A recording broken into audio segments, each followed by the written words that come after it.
Is that the Lindis? She wasn't far off at all. And yet, they can never meet. Hello, Miss the Lindis.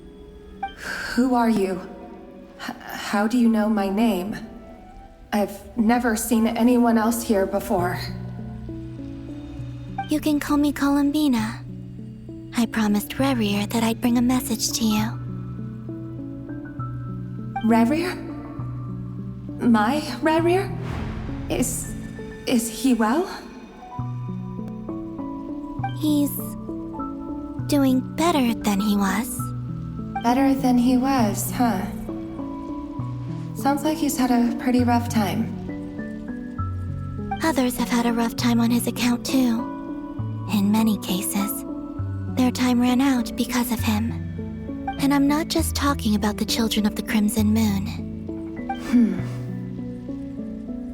So, things got worse before they got better. Could you tell me what happened, Miss Columbina? Are you sure you wish to know? Yes. This is my opportunity to learn the truth. No matter how hard it is to hear, I have to know. I admire your courage. However, time is short. I cannot stay here for long.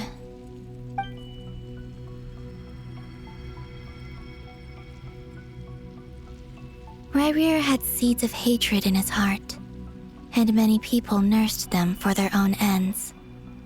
On some level, everything he did was to try and find a way to see you again. But in the end, he came to regret his mistakes. He wanted to apologize for hiding his past from you. Beyond that, he did not say specifically what it was he wished to convey to you, but I'm sure that you've always been on his mind. You are what has kept him going over all these years.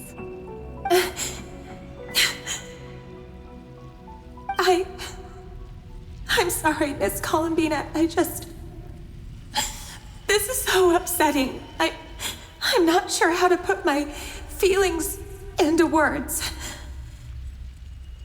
It's all right. I understand. Well, that's everything from me. So, I guess I'll be... Wait. One moment. Time flows backwards here. The road ahead only leads further and further into the past. I know. I intend to reach the end of that road. Without a moon marrow, without the 3 moons' power, you won't make it far. Wait, unless... Are you one of the moon goddesses? You could say that. I see. I often think to myself, if life is like a train ride, why haven't I reached the terminus? Where am I even going? And it's not just me, it's this whole place. Wherever it is, it seems like it's existed forever. It's such a mystery. Where is it going? I must seem so ridiculous. I can't answer these basic questions, and yet I jumped right in here without hesitating, only to be torn apart the moment I entered by powerful energy currents. Only my soul remains now. Thinking back, I was suddenly overcome with fear and terror in that moment. Perhaps I too became bewitched by the abyss. I may have been the leverage it needed to control Rerir. I used to be a researcher at the Universitas Magistrorum in Conria, researching the iridescent moon's marrow.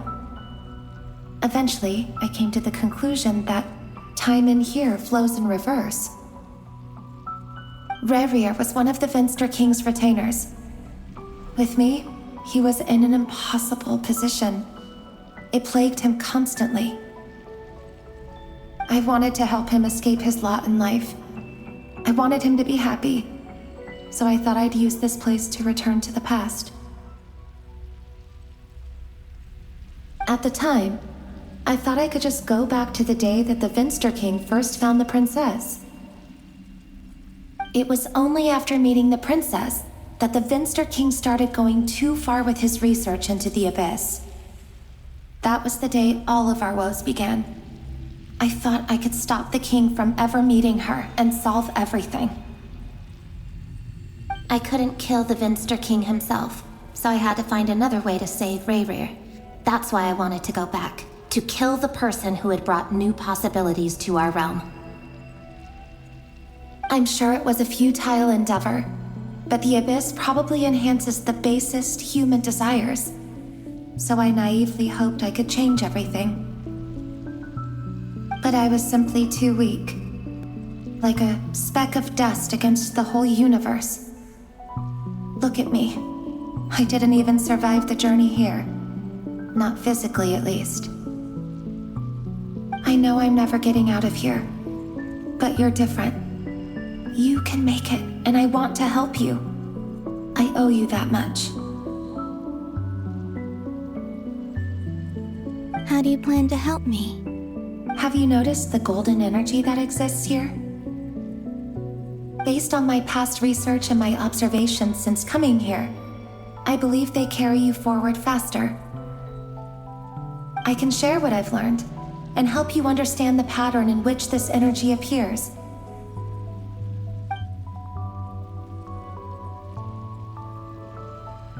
I think you just might... Now, I know you will be able to change the past. Also, I've been speculating about where this phase ends. The documentation was scanned, but from what I know of the legends about the moons, the oldest ones seem to begin with Nibelung, king of dragonkind. I have no way of verifying any of it by this point, but if it's true, you might be able to reach that era if you keep walking. Understood. Thank you, Miss Thelindis. I'm the one who should be thanking you. If you hadn't entered this realm of everlasting death, what use would my deductions be? Thanks to you, they have some meaning. About Rayrir, I'm so sorry. For everything. It wasn't your fault. That's not true. Because we both feared bringing trouble upon each other, neither of us ever told the truth. And that dishonesty sealed our fates. But enough about that. I wish you a safe journey, Miss Columbina.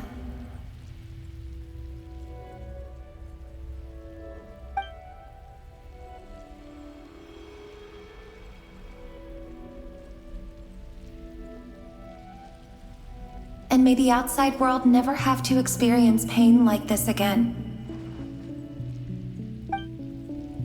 Rayrir, you're there, aren't you?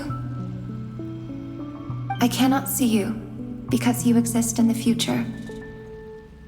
I expect we'll be trapped in this prison of space-time for all eternity. But please, gaze upon the past, and then sit for a while.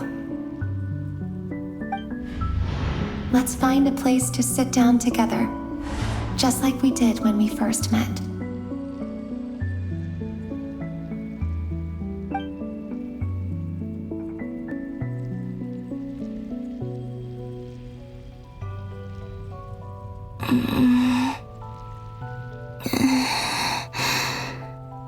How long have I been walking?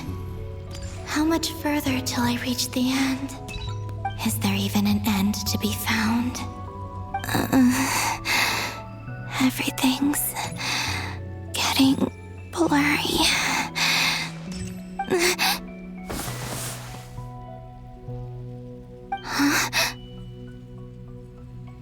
Are you all right, little sister? Have you come from the distant future?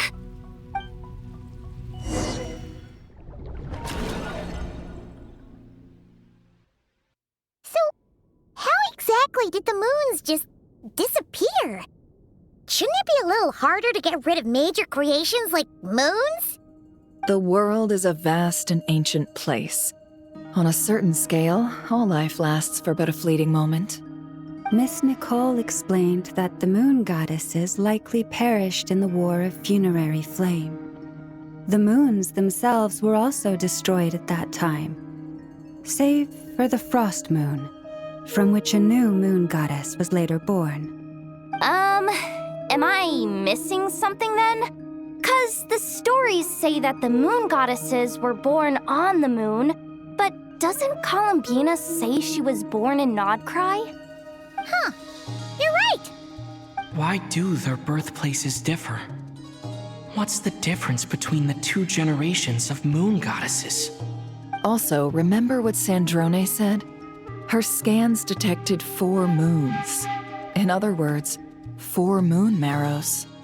Technically, the result of the scan means that 4 moon marrows were detected and positively identified as moons in that moment.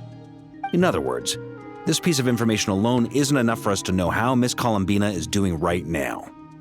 Yep, we have no way of staying up to date on whether she's dead or alive. She's on her own for now. But at least she's trying her best to get back to us.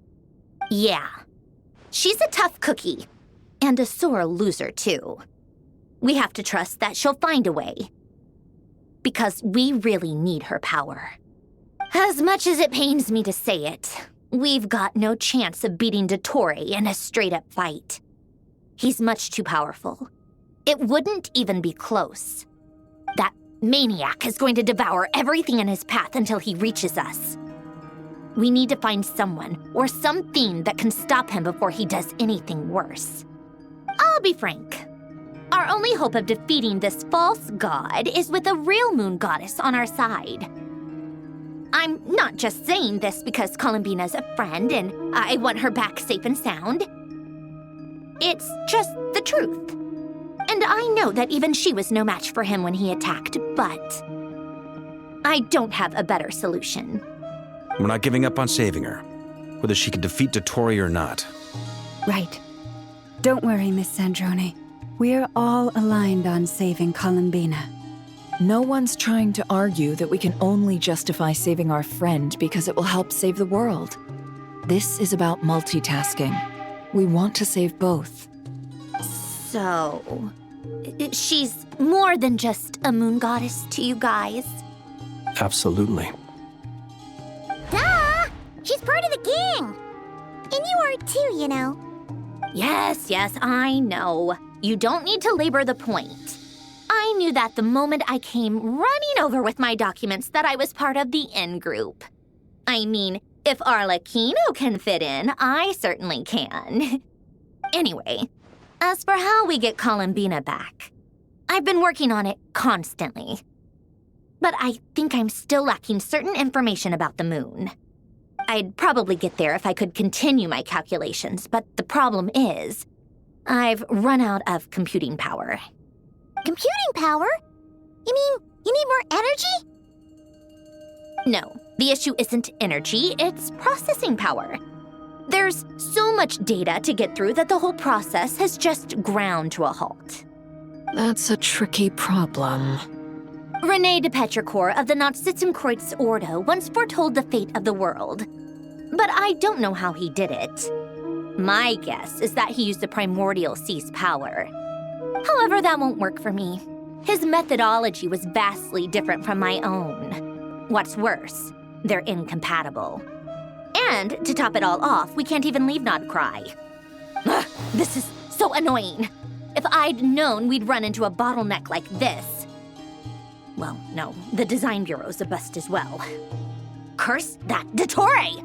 Couldn't have made this harder for me if he tried. What do we do then?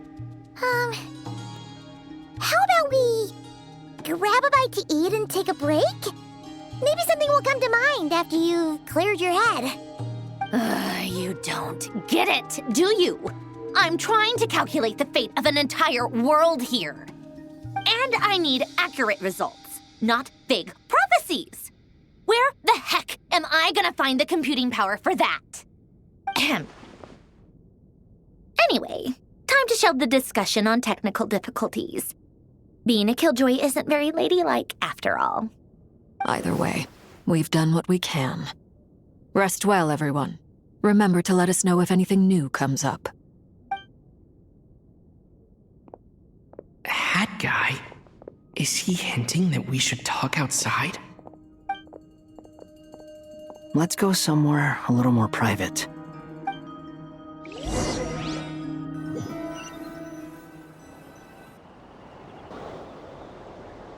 You know that Dory went back to Sumeru, right? Yeah, she mentioned she was planning to head back. Things aren't looking good for Nod-Krai. She's gone to spread the word so that Sumeru has a chance to prepare for the worst. From what I know of Dottore, there are two possible reasons why he hasn't made a move yet. One is that he's still working through some kinks in his new powers. The other is, he wants to see how we're going to react. He'll easily devour everything eventually, so I guess he's in no rush to make it happen. The first false god he made was me. Now it's his turn. Even though my records were erased from Irminsul, Dottore's ideas haven't changed one bit. He once told me that becoming a god was like turning yourself into a hungry wolf or giant serpent to devour the moon. Clearly, he began studying the moon goddess's powers long before he even tried making a god. He's always wanted to get his greedy hands on divine authority one way or another. And in the end, he devoured the moon where I failed. In the desert of Sumeru, there is a chessboard built by King Deshret, also known as Al-Ahmar. I don't know if it was a real game, or if he was just trying to challenge his servants and citizens in some way. But creating games and setting rules, gods do that as a matter of course. That's the kind of power Dottore craves. Now he has the Trilunar Authority. His power is leagues beyond the common people. I don't think there's any point in other nations rushing to the front line. They're better off focusing on defense and hoping they can fend off any threats that spill out from Nod-Krai. Either way, Dory will inform Lesser Lord Kusanali, and she will contact the other gods in turn. The Seven will have some recourse available. If nothing else, their protection should keep the rest of the world from descending into chaos as quickly as Nod-Krai has. So on the bright side, even if Nod-Krai is doomed, your friends in other nations won't be in any immediate peril. That's good to know. But I'm not ready to give up on Nod-Krai yet. There's a word for people who refuse to let anything go. It's called being greedy. Maybe it sounds greedy to you, and probably naive too. But whatever you call it, that's what gives me the determination to keep fighting. Battles are fleeting, but the will to fight is a long-term commitment. Give up for even a moment, and your resolve will shatter. Why do you always feel the need to do the right thing? No one is born to be a savior. I mean, who's gonna criticize you if you fail or give up? Don't take this the wrong way, but Dottore said something similar to me. I guess the Fatui attracts people who don't believe in saviors. Not necessarily. It's less about belief for me. I just want to know how determined you really are. After all, I don't owe anything to anyone else here. Only you. You look kinda worried. If your arch-nemesis was about to achieve their ultimate goal, I think you might feel a little worried too. That's true. Dottore is about to become an omniscient, omnipotent deity. That's gotta be a bitter pill to swallow. Still, you're calmer than I expected. Obviously. I have to admit that my past self was a reckless fool who misunderstood not only the point of revenge, but how to achieve it. And as much as I want my vengeance, I know I'm not gonna get it by acting alone. If the world's taught me anything, it's to think before I act. Too bad it never taught me any other virtues, though. So, I am going to destroy Dottore, no matter what it takes. So, what's your plan? I'll get to that. First, tell me, what do you think of Sandrone? Just like Paimon said, she's a friend, part of the gang. How much do you trust her? This is a serious question. Think carefully before you answer. Although she's with the Fatui, she has her own values, and she's helped us a lot. If nothing else, she's clearly going the extra mile for Columbina. I see no reason not to trust her. If you say so. In that case, the three of us need to talk. I have some thoughts about her computing problem. It can be solved, but it will come with a cost. How much? If I can afford it, I'll cover it. Sometimes your heroism really backs me into a corner. You know that?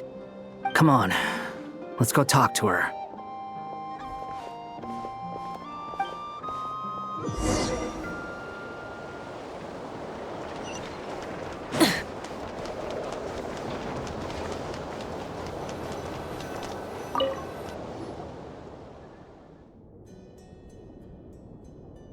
Miss Androne, Traveler.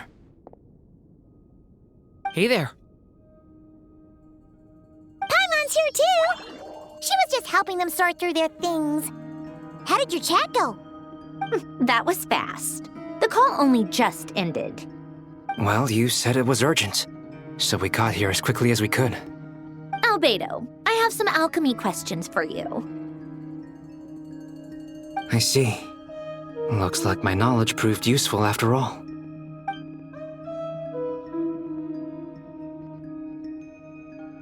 If I might ask, what is the end goal for the modified formula you'll be using? I needed to predict the future of the entire world. But I've run into some teething issues since trying to implement Renee's theory of the four Orthants. I see. I'll have a look at it.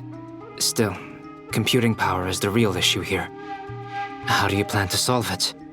About that, it's been sorted. Oh, with the Traveler's help? Actually, you're not wrong. He found the person with the solution. Was it Hat Guy? Yeah, it was him. Wow! Go Hat Guy! Seems like all that time studying at the academia is paying off big time. But where is he? Wasn't he the one who asked Albedo and I to come here? Come with me.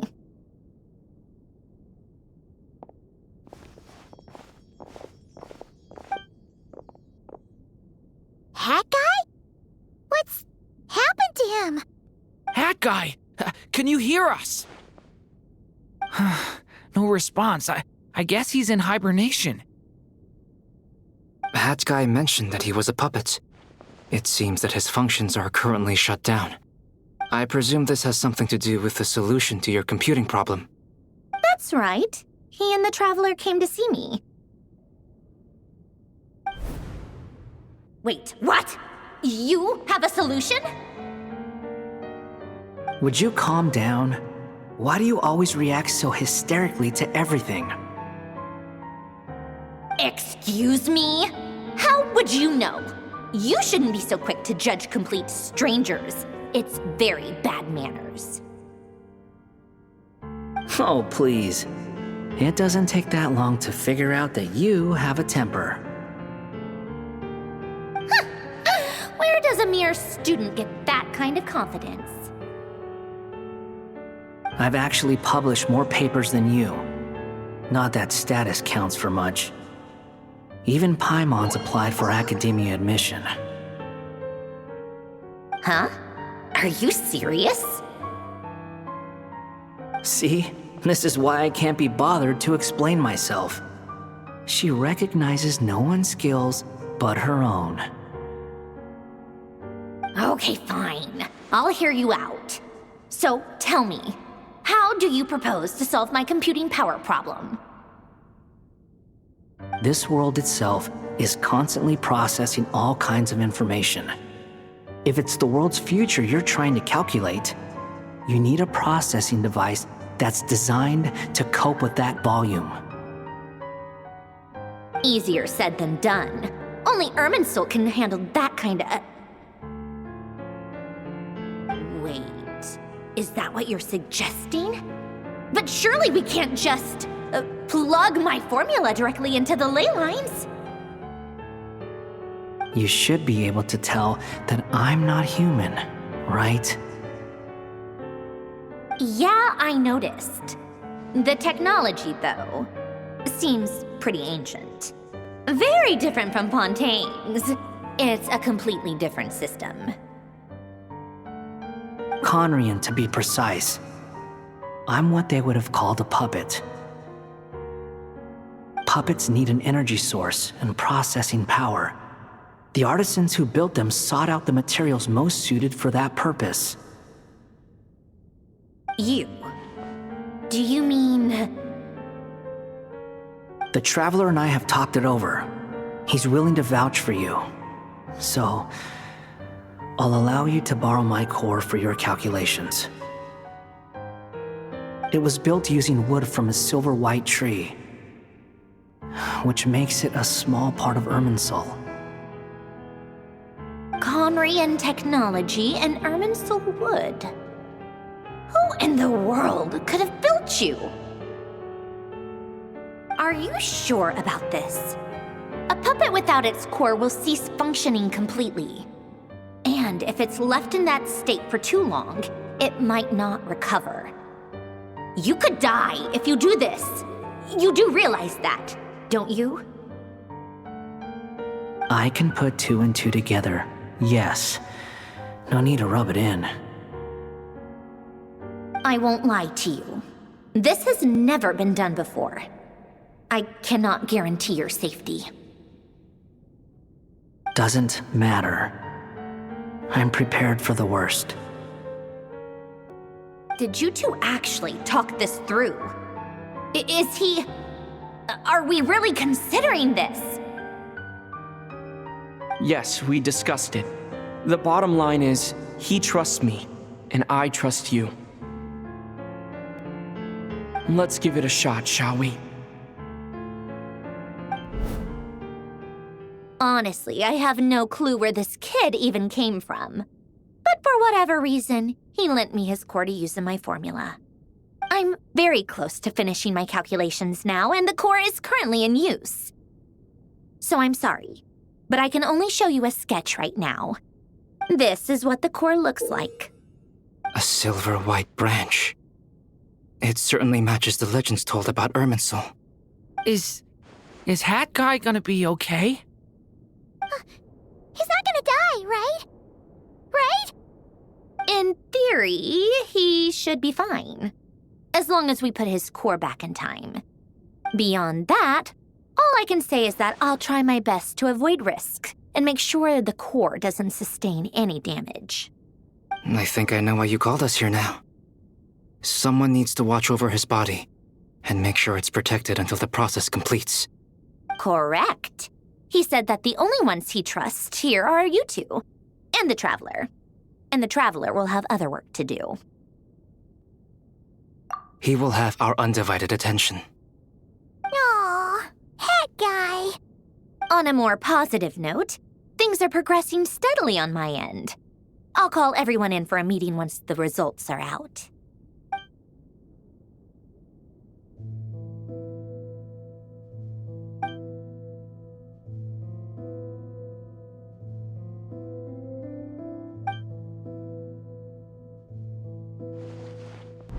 The worst-case scenario with the core removal is either a system reset or a total loss of function. But I'm not afraid. A quiet death should have been my fate long ago. A core is completely different from a heart. It's like another vital organ entirely. I never believed it could be a true replacement for what I sought.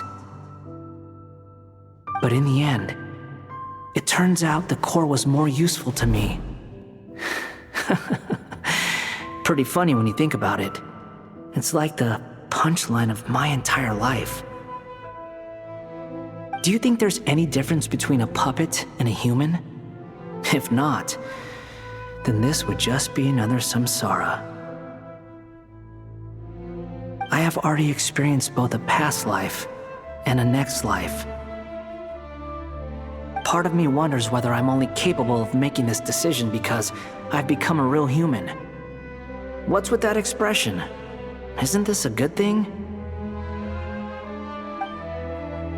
Sandrone will succeed, won't she? She has to. She will. We all have to persevere until this is over. That's right. And I'll protect you all until the moment of victory arrives.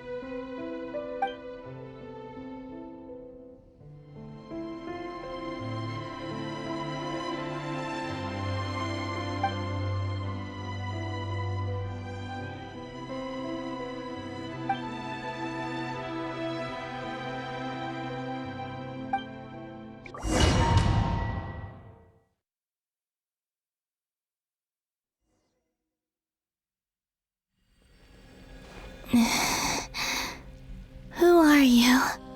Call me Sonnet. You have the same power as Canon. Sonnet. So, you're the goddess of the iridescent moon?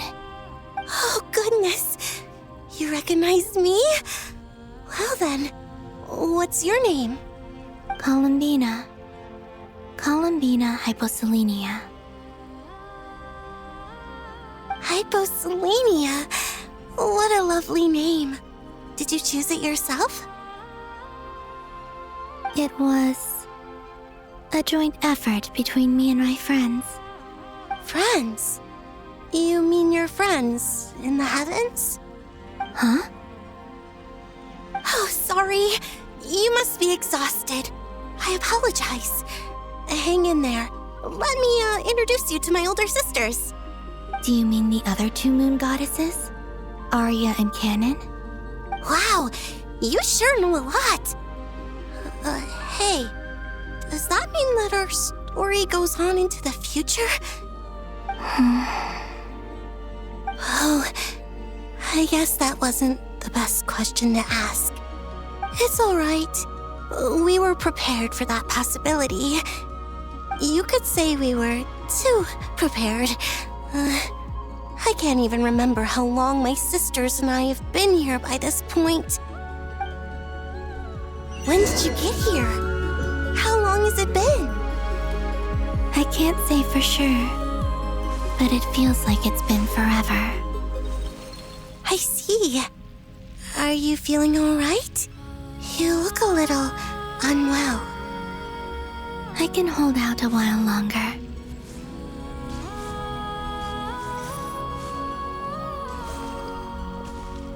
We don't have far to go. The place where my sisters and I are based is just up ahead. Don't worry, they're both really nice. I'll introduce you.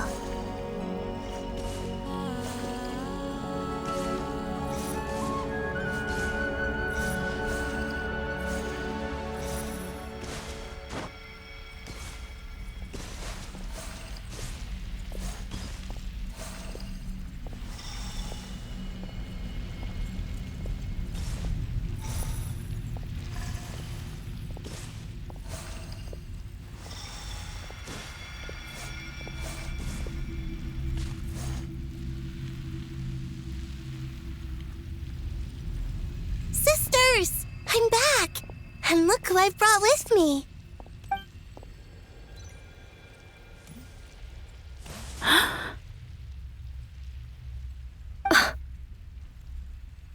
It's our lovely little sister, born in the far future. The pleasure is all mine.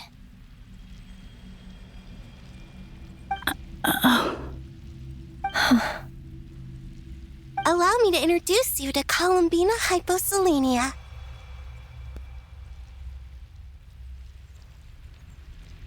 This is Arya, the goddess of the eternal moon. And this is Canon, goddess of the frost moon. Canon, don't you think Hyposelenia's power is similar to yours? Hello, Columbina.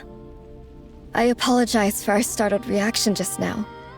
And please, forgive our little sister if she's been annoying you. She tends to talk a lot. It's fine. You seem shy. Don't worry, Columbina Hyposelenia.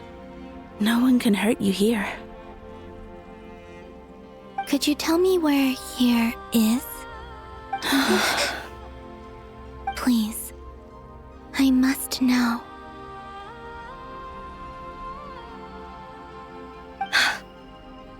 My dear sister, this is where Tevat's original ruler, the Dragon King Nibelung, imprisoned the moon goddesses. What? You're scaring her, Canon. No, I'm fine. Please, continue. Nibelung, our original master, created us in the distant past to maintain Tevat. But he left this world and traveled into the dark universe beyond, to explore worlds vaster still. Day and night, we fulfilled our duty in the heavens, until the day that the first Descender arrived. The great ruler of the firmament. The heavenly principles. Is that what later generations call them? I see. But we did not reject them at first, nor did they seem to harbor ill intent towards this world. We coexisted in peace. They were like a guest in our home. Slowly, however, we came to realize that our guest had a growing desire to change and dominate the world. And you didn't stop it? No. There was an order to the rules they set up that Nibelung never taught us. We wanted to know if this order would bode good or ill for Tevat.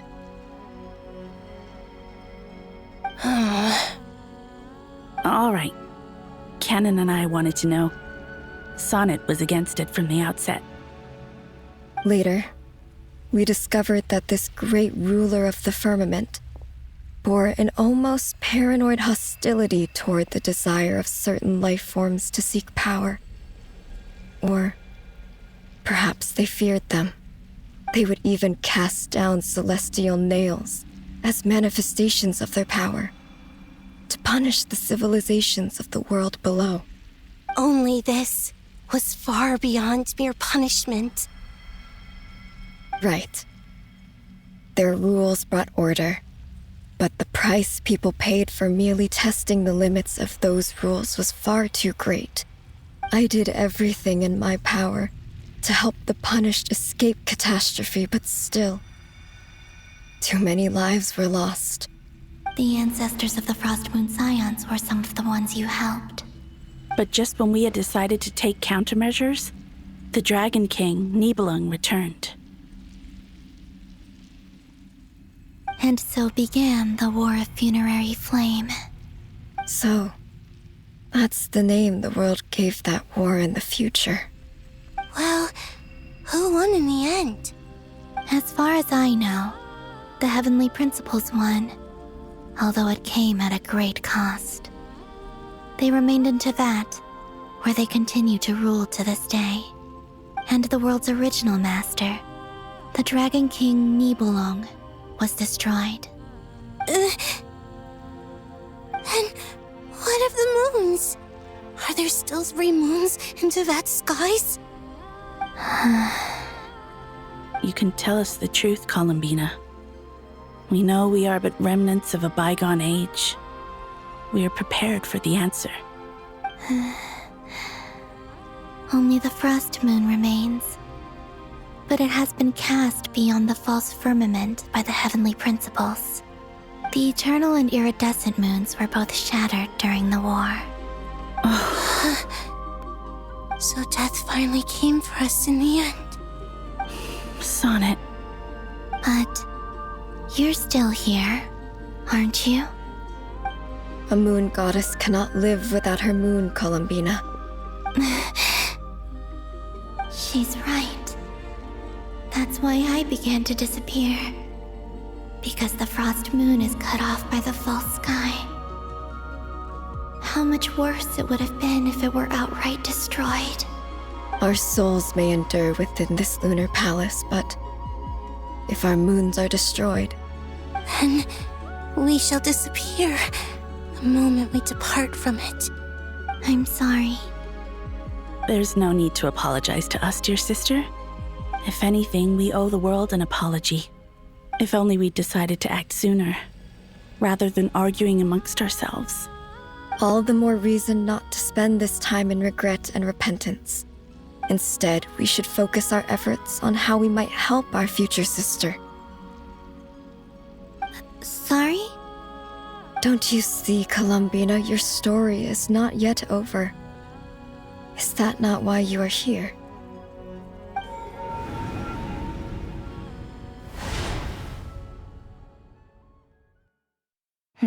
It's done. Initiate numerological array. Continue running primary process. Calculate the world's fate through extrapolation. And identify nodes of potential change. Secondary process, scan for moons. Still 4. The number of moon marrows hasn't changed. Wait, let me think. Is it possible that there's something I've been misunderstanding about the moons all along? Variables. Variables in the world. I know where potential variables within the world come from. So what about the moons? Are there any variables there? Like their life or death, for instance. What if being alive or dead makes no difference to a moon? But that's so strange. Even immortal gods can die. Why would the moons alone be? Wait! I've got it! If alive or dead is considered a variable, we might have had this wrong the whole time. No one ever said that a moon marrow equals a living moon. We just made that assumption ourselves. Initiate secondary process. Scan again. This time filtering out interfering perimeter, moon marrow. I don't care if they're natural or artificial. Get them out of my search results! Why? It says 3 moons still exist in Tibet, even after excluding the moon marrows. But we know for a fact that 2 of them are dead. Redo the scan. Narrow the results to living moons and real moons. No, scrap that. Narrow it down to moons that have lunar authority and remain alive. Why? Why is it still 3? What is this, Columbina? Has the world lied to us? Or are you the one pulling the wool over our eyes?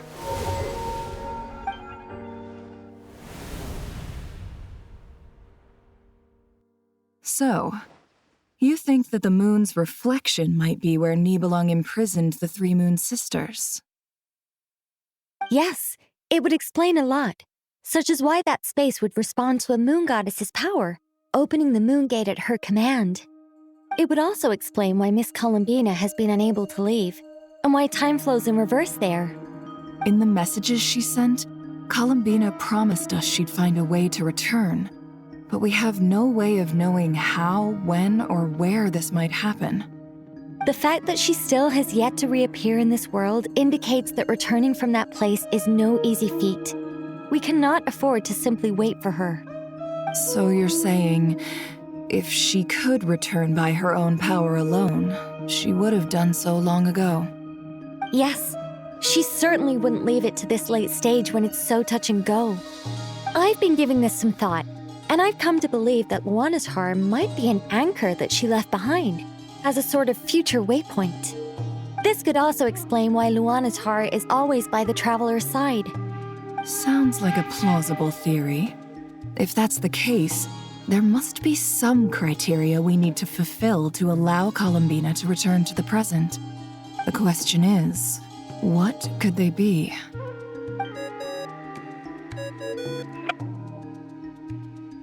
Hello? Listen up! This is extremely important!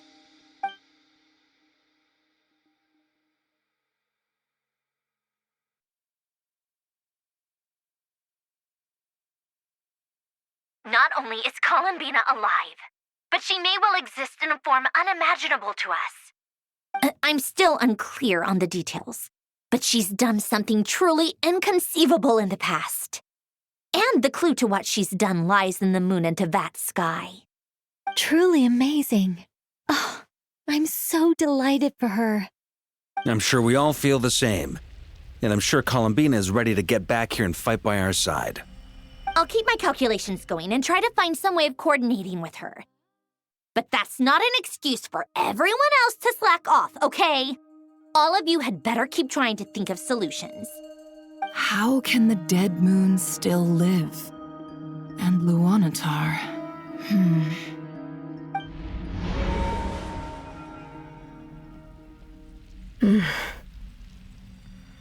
It's hard to believe that's what will happen in the distant future. Our authority is linked to the most fundamental rules of Tevat. I suppose it's no wonder that many would covet that power. I didn't realize that when you said friends, you meant people who live down in Tevat. That's so lovely. I always wanted to go down there and have some fun. Have you ever tried leaving this prison? Of course. Between us, we've tried everything. But no matter where we go, this space will eventually bring us back here. It's like the center of a whirlpool. Everything ultimately converges here, at the moment when Nibelung imprisoned us. In that case, have you tried using any of those pathways that connect this space to the real world? Sorry? What are those? They're passages through which you can make small-scale changes to reality by using Kuvaki. Or am I the only one who can use those passages? Because part of my soul remains in reality. Kuvaki. What is that? You don't know? It's a unique kind of elemental energy found only in Nod-Krai, the land from which the moons arose. Oh. Well, it's true that the moons first rose up from the part of Tevat you say is called Nod-Krai. But there is no difference in the elemental energy between there and anywhere else. What? Could you show us some of this Kuvaki? Hyposelenia? Maybe if we see it, it'll make more sense. Okay.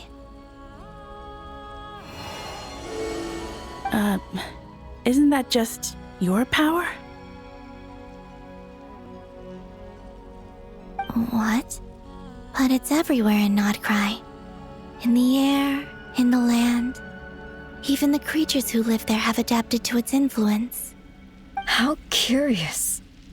This Kuvaki certainly did not exist anywhere in the world before we were imprisoned. Let alone influence living creatures. So, how exactly does it affect them anyway?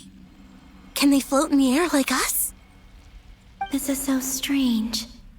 Why would their reality differ so much from mine? Columbina, you're looking for more than just a way out of here, aren't you? Yes. If I am to help my friends, I will need trilunar authority on par with that of our foe. You mean... you'll need our power? This sounds extremely risky. The three moons' powers are not mutually compatible. Concentrating them into one goddess will be a very painful process.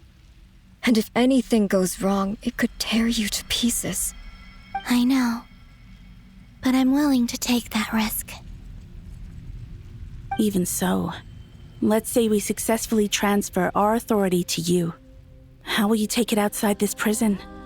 Nibelung constructed this realm specifically to prevent us from using our powers to interfere in his war. No moon goddess can leave this place alive. What if I don't leave alive?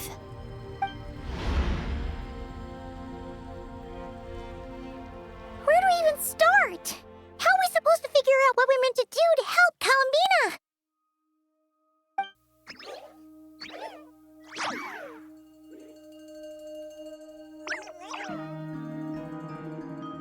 Columbina? What do you need from us? If she really got to the beginning of time in there, how do you think she'd leave us a message?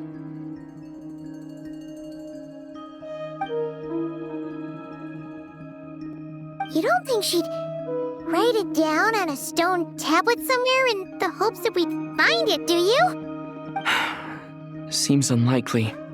Columbina may not talk a lot, but she thinks deeply about issues like this. Let's review what we know.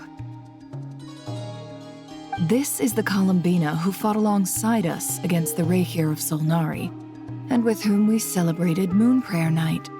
She knows our personalities, our ways of doing things, even our unique strengths and abilities.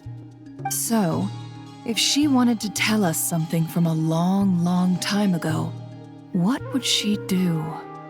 Oh.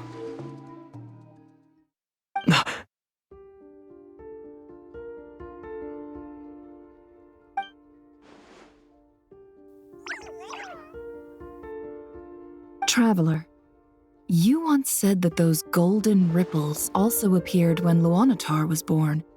What if Columbina left Luanatar here, not just as an anchor to the real world, but for some other purpose? If she is part of Columbina, and Columbina knows that I can see past events through her... Oh yeah! Like when you peeked into Rarir's past through his heart! Nefer, wait! If you're right about this, and you can really see past events through Luanatar, your eyes, they'll... Oh, I know.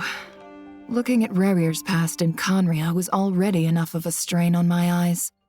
Looking this far back into the past, it'll surely blind me. But it's our only chance. This is the only way. Boss. We spoke about this once, a long time ago. Do you remember what I said, Yehoda? The day I lose my sight, the Curatorium of Secrets will be yours to run. But... What's wrong? I'd be overjoyed if I were you. This day's come a lot earlier than either of us expected.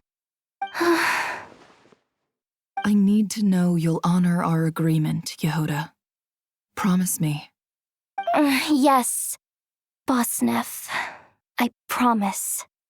Are you sure you don't want some time to think this through? What is there to think through? I should have gone blind after our battle with Rarir. Frankly, it's almost criminal that I got away with it for this long. Then at least let me take some precautions on your behalf. And if you really do lose your sight, I'll visit your office every day and make sure you're well looked after. Oh, please, anything but that. I was actually ready to go through with this. Are you trying to scare me into backing out? As if I could ever scare you. I'll assume you're just joking to calm your nerves. All right, enough chit-chat. Let's do this.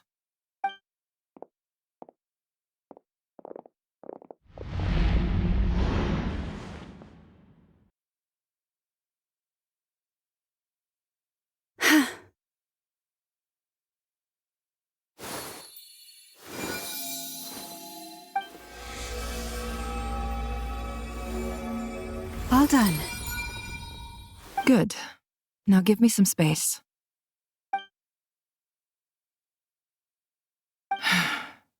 Come on then, little one. Show me what happened in the past.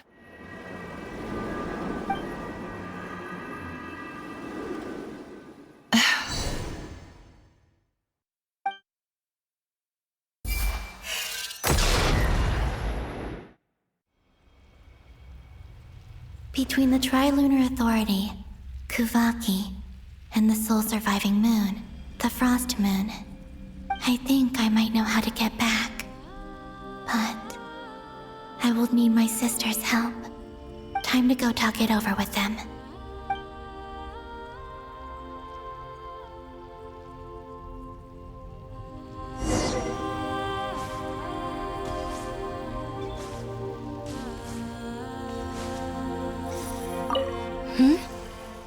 Have you decided what to do? I hope it's not too dangerous. You really scared me when you said that thing about not leaving here alive. Come on, let's go find the other two.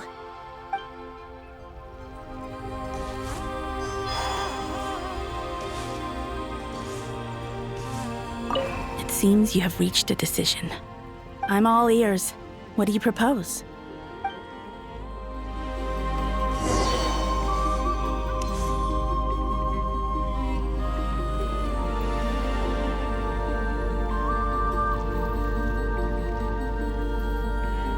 Have you figured it out, Columbina? Tell us, how do you plan to leave this place? I intend to die here, in this moment, and then be reborn in the future with the help of my friends. What? What are you saying? How can the dead be reborn? And how will you inform these future friends of your plans? You can't exactly leave oracles. Nothing can escape this place. Not a single ray of moonlight. And even if you found a way, what if they never find the message you left for them? You'll... No, that won't happen. Come again? They will find my message. I'm sure of it. I'm not following. How exactly will you achieve this? It's quite simple, really. First, I will leave my soul here.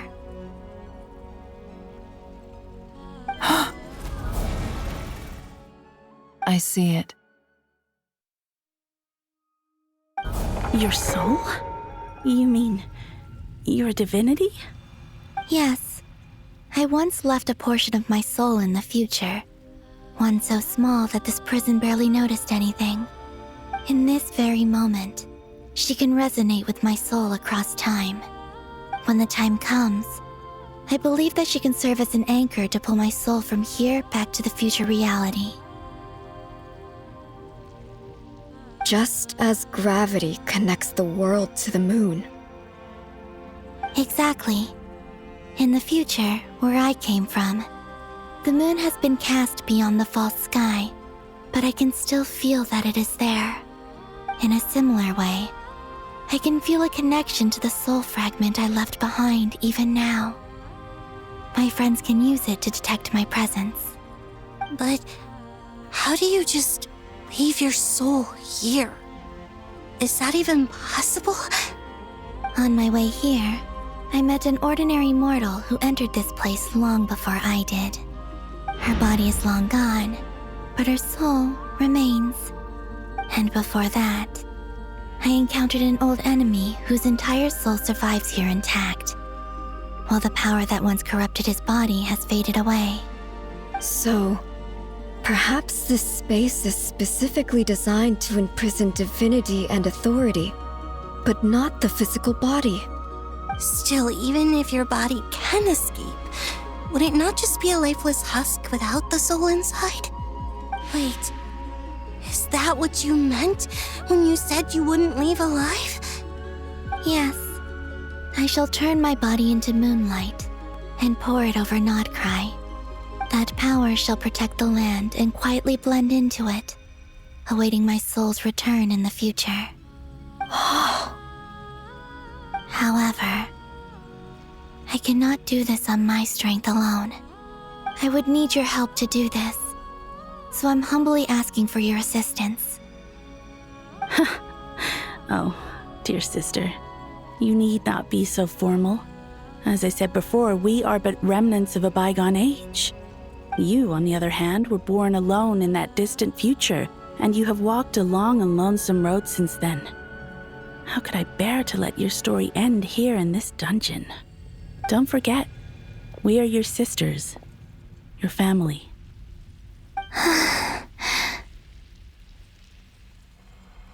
Arya's right. Actually, I've always wanted a little sister. Can you imagine how it's been for me? Getting nagged by two older sisters all the time. Now, I finally get to be the big sis. And not just that, but I get to help you return to your world, too. How could I say no to that? Sonnet. Canon?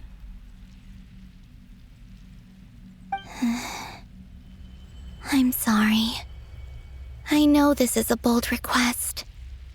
The Frost Moon is rightfully yours, and it remains intact. Oh, no, please, don't misunderstand me, Columbina. I was just thinking back on the years that the three of us once spent together. You cannot imagine how happy I am to hear of the future world you describe. The Frost Moon Scions, your lovely, kindly friends. For the three of us, whose purpose in life was to maintain the peace in Teyvat, it is a great relief to know that the people of this world live in such an abundant future.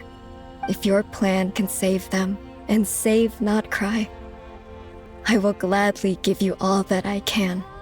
Besides, the three of us have been together since the day we were born. I could never abandon them to live on alone without them. Canon.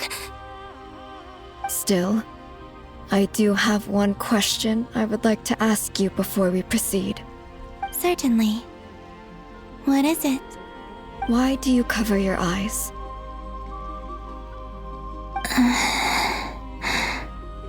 Yeah, I was curious about that too. But it seemed personal, so I didn't want to intrude.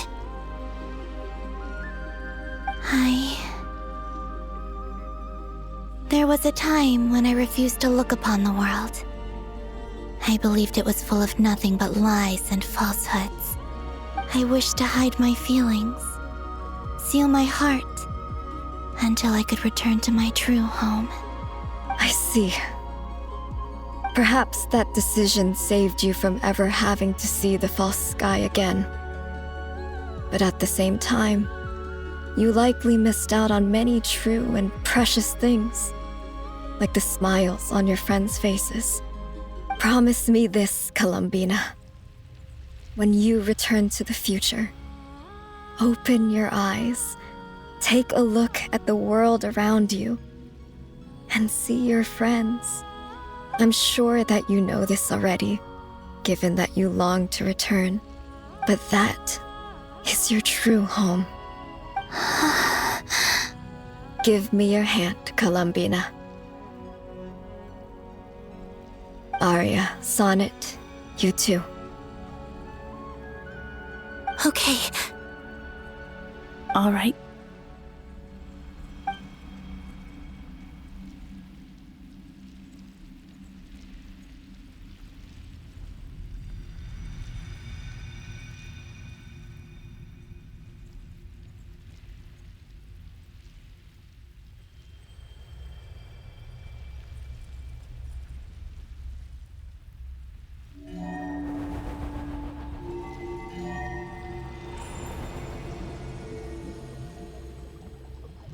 We once were the songs sung for eternity, but now it is you who must continue to sing. We once were the tides in the great river of time, but now we subside, and you arise. We were the messengers of madness and inspiration, but now the lies have faded, and your truth must endure. We are souls awaiting the sun. You must return to be with those who smile when they see your face.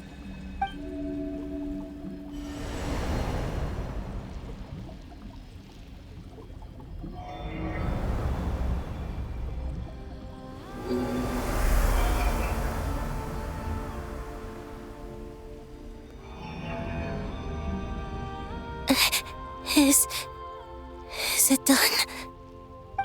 Yes. We have transferred the authority over all 3 moons to Columbina Hyposelenia. From this moment on, she is the Tri-Lune Goddess, the one and only moon goddess of this world.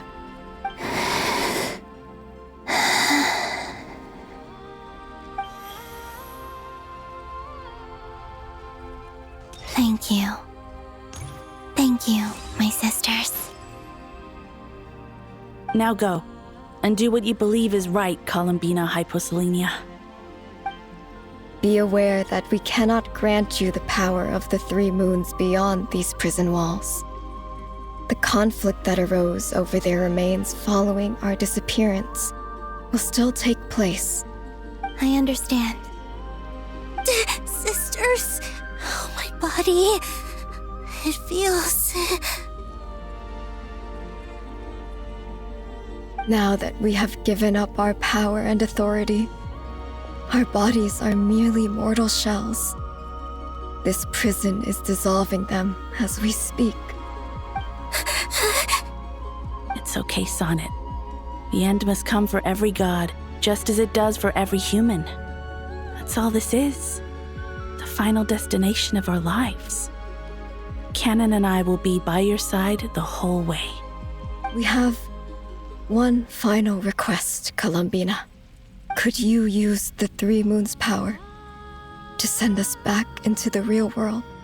Now that we have lost our powers, I doubt this space will seek to hold us further.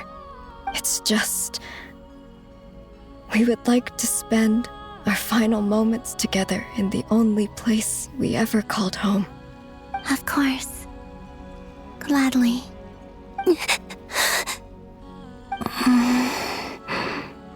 Sonnet. Yes? Don't... I wish I could tell her not to give in to the abyss. Not to be afraid. But is this really what I should say at this moment? Don't forget. I'm so glad to have a big sister like you.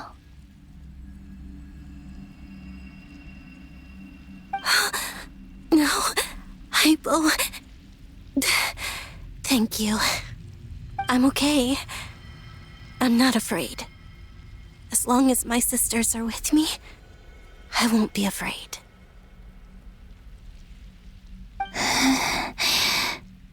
It looks like this is goodbye, sisters. Goodbye, Columbina. Take care of this world in our stead. I will.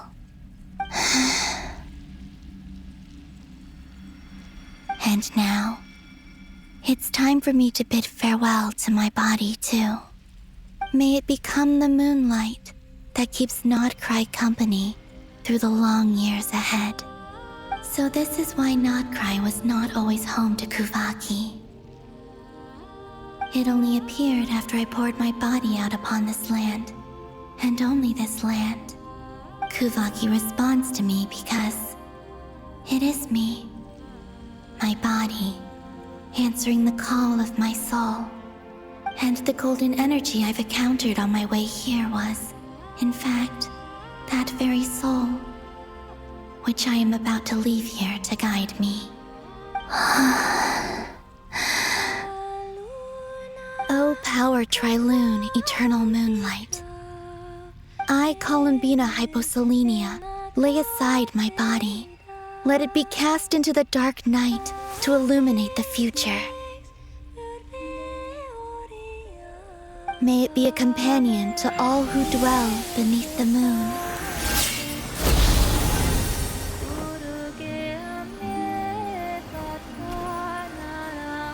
Until the time comes for me to return home.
allowed to see that?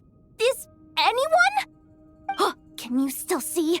How many fingers am I holding up? I see 2 fingers, and a look of sheer terror on your face. Truly astounding, Miss Nefer. Your eyes have glimpsed the very ends of the world, and yet they remain as sharp as ever. Or is the credit for this miracle due to Miss Lauma? It seems that even time itself is no match for your medical skills. Surely you jest, Mr. Flint. I suspect we have Columbina to thank. She must have realized the immense toll that the ritual would take and purposely set aside some of her power in the past to protect Nefer's eyes when this moment arrived. There is always a great price to pay for witnessing the truth, but it seems that this time, Columbina has shouldered that burden on our behalf. She chose the perfect method of getting a message to us. Though her eyes were always shut, she was clearly so perceptive. She knows us well. She knew exactly how we would think and what we would try. Despite being separated by time and space, we're seeing the same possibilities and seizing the same opportunities. We still don't even know if she's okay right now. But as long as there's a chance we can do something, we'll fight to make it happen. We'll get you back somehow, Columbina.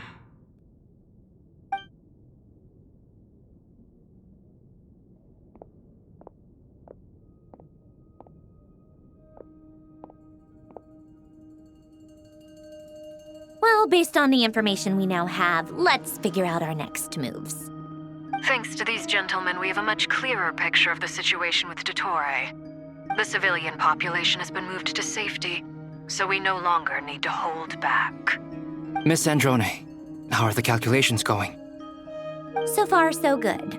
I'll keep seeing how far I can push the system, though. Can't have Hatman being powered down for nothing. There's still a long road ahead. Where should we begin?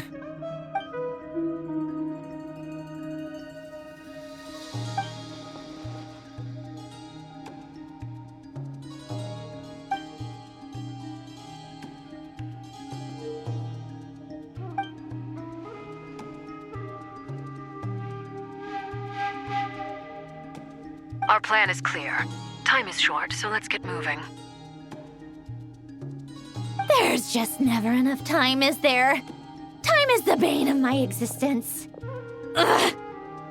Anyway, I'm gonna get back to work. All right, we'll do our part too. Yeah.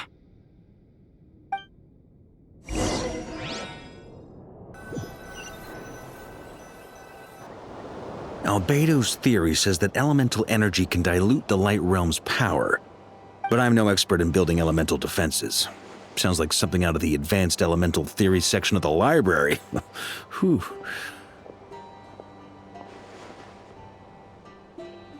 You seem quite troubled. Well, yeah. I mean, who doesn't get a little flustered when they're completely out of their depth? You were the very picture of confidence back when you approached the Hexen Circle. Yeah, I could have been faking it through that whole meeting for all you know. Who's to say I'm not just a ball of nerves in a charming and gregarious package? Oh gosh, really? I'm so sorry, I had no idea. Well, you're all the braver for it. Still, I was much more in my comfort zone than I am here. At least in Mondstadt, you can cry for help from a cliff top and actually stand a chance of summoning Barbados himself. Things have never looked bleaker than they do now. If we don't pull this off, Tevat's doomed, isn't it? Oh, you think so? Actually, yes. Yes, it probably is. It's a shame. Don't put too much pressure on yourself. Tevat has faced annihilation many times in the past, but it also gave us you, didn't it? Hey, don't give me that. It's not like I'm anyone special. I disagree. Every human born in this world is special. We angels have always believed that. In that case, this humble human being has a big favor to ask of you. I thought you might say that. I'm sure Alice, in her great wisdom, sent you here precisely to help us in this difficult time, yes? Well, that has less to do with her wisdom and more to do with my power. Of course, of course. Well, the thing is, these elemental defenses we're about to build, I don't think it's a question of if they'll fail, but when. Durin's findings from his patrols make it clear that Dottore is constantly expanding his territory. First it was his lab, then the design bureau, and now this. It's not realistic to completely stop him encroaching on the rest of Nod-Krai. Rather, our goal should be to stall him for as long as possible. If Miss Sandroni's calculations are correct, well, they're the closest thing to certainty we have in this situation, so let's assume they are. Anyway, her calculations suggest that our best hope for victory lies in Miss Columbina's return. It's up to us to slow Dottore's advance and buy time for her to make a return. Are you asking me to help you with building the defenses? No. I'd like you to prepare for what comes next. When he eventually reaches us, we will have to fight him. You were an angel once and a mage now. I'm asking you to lend us your protection. Oh. Can I take it that you're triggering the terms you fought for during our three-way talks? Well, technically those terms were about protecting Mondstadt. But if you're happy to agree to the change in location, then yes, let's do that. You're cashing in on this much sooner than I'd imagined. Well, yeah. The way things are going, I might not get another chance. Very well. The mages have heard the knight's plea, and we will respond. To tell the truth, Alice and I had already discussed how we might help you all, so I didn't come empty-handed. I always like to be prepared.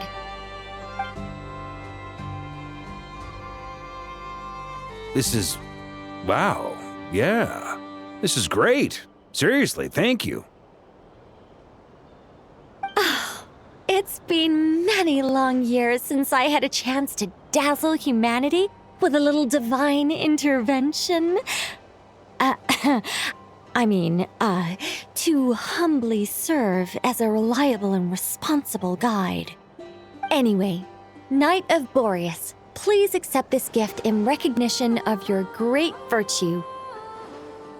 Go now. May the angel's blessing deliver you safely to your destination.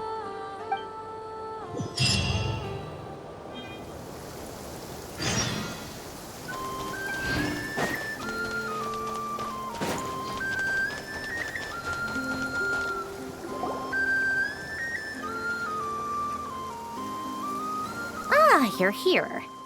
Sandroni, how are things going? Glad you asked. You two are about to become the first people to lay eyes upon my masterpiece. Or should that be the first person and the first, specter?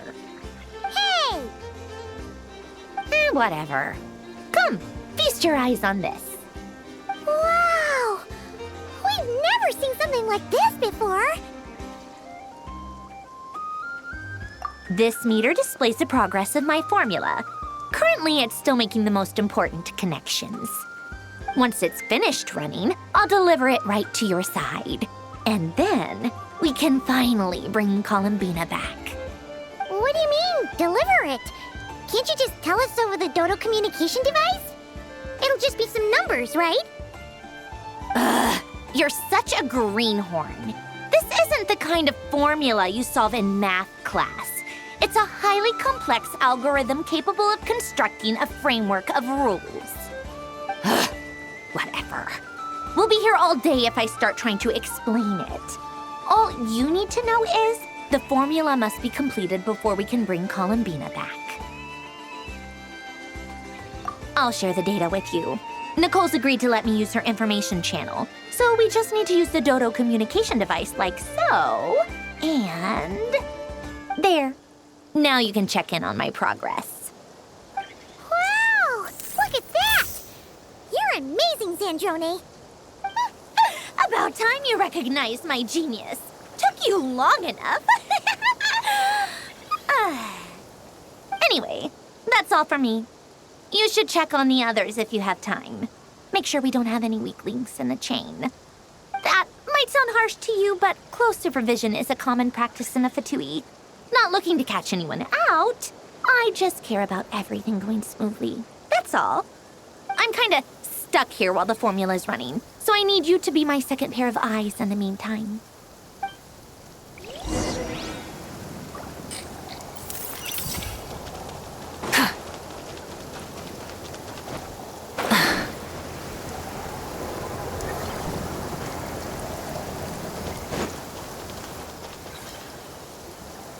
Thankfully, Miss Nicole has come to our aid. Nasha Town is now looking very well defended. Golden Flame. Yes, that's Nicole's power, all right. Based on the latest message from Grandmaster Varka, it sounds like they've reached an agreement. The situation should be more stable with her assistance. Everyone will have at least some degree of protection. Albedo! Durin! Hello there, you two. Are you well rested? That's good to hear. As per the plan, Albedo and I will be in charge of Nasha Town. As Dottoro's energy field expands, it's creeping ever closer in that direction. But we will do our best to hold our position. We fought side by side many times before, and always with great success. I believe this time will be no different. So don't worry about us. Focus on fighting Dottore.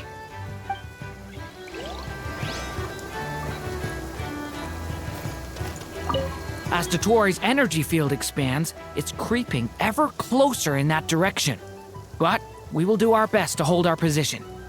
We fought side by side many times before, and always with great success.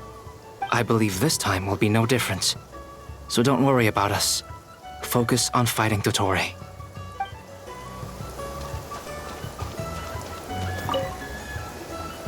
Traveler, Paimon, a pleasure to see you both. How's everything coming along? Fairly well, if I do say so myself. Personally, I am ready to confront Dottore head-on. Ooh, you sound much more serious than usual. To be honest, I am not usually fond of exercising my full strength. For one thing, it's hardly conducive to maintaining a low profile. Besides, I believe one should have the right to choose when to show their hand. I am conserving my strength until the moment of battle is upon us. Anything to boost our chances of victory. Seeing you get into the zone like this really puts Paimon at ease. Huh, Traveler? I consider it an honor to have your trust. Rest well. I look forward to seeing you both in your element during the battle.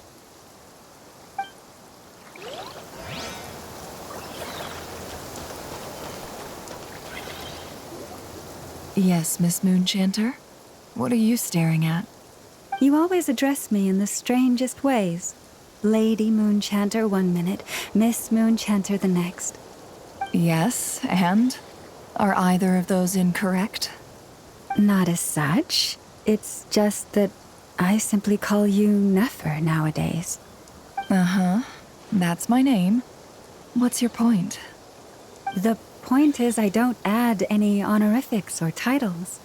Meaning what? That maybe we're on friendlier terms now than we used to be. Is that how you see it? And I thought I was the one with eye damage. Never! Wilma! Paimon, Traveler. Just swinging by to check in on you. How are things going? Did you manage to get some rest? Don't worry about me. I won't slow us down. And I give my all to ensure our victory. Ah, yes. Allow me to give you two a quick checkup. All done. You're both in good shape. You're welcome. You'll have your work cut out for you in this battle against Dottore, so make sure to get some rest in first. Paimon will keep an eye on him, don't you worry. I'm glad to hear it. Take good care of yourself, too, Paimon. Sure thing.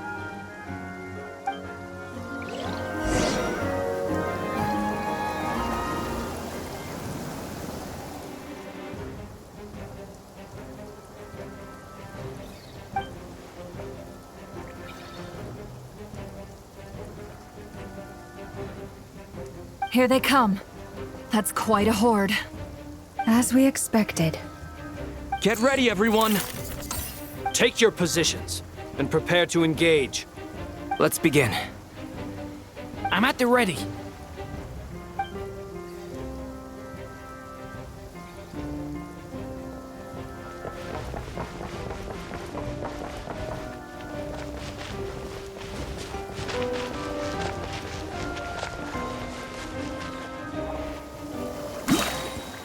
Waste of time! Your skull! Bombs away! Time for the big one! Beware the creatures of the night. It's a grave situation. Be silent. Observe. Night falls.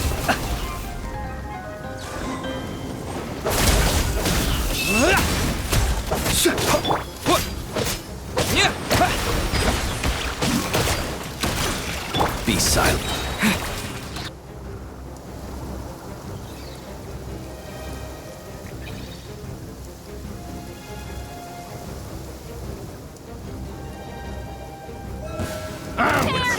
Your skull! With one heart, we pray. Time for the big one! Leave this place. The mystery unravels. These creatures cannot stand against us. Oh, fighting talk. Just don't let your guard down. That goes without saying. I'm hardly the risk taker in this group.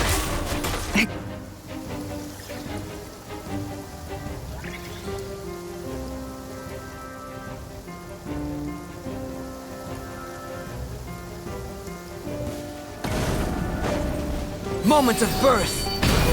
Burst forth. Turning point in space! Devouring clock! That was easier than I thought. Naturally. What do you mean? Is it because as created beings go,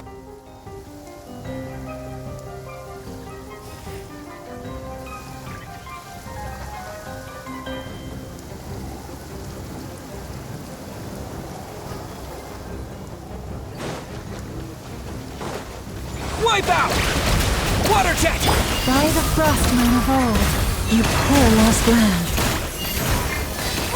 Observe the night comes. No more lies. People have always used fire to drive away wild beasts.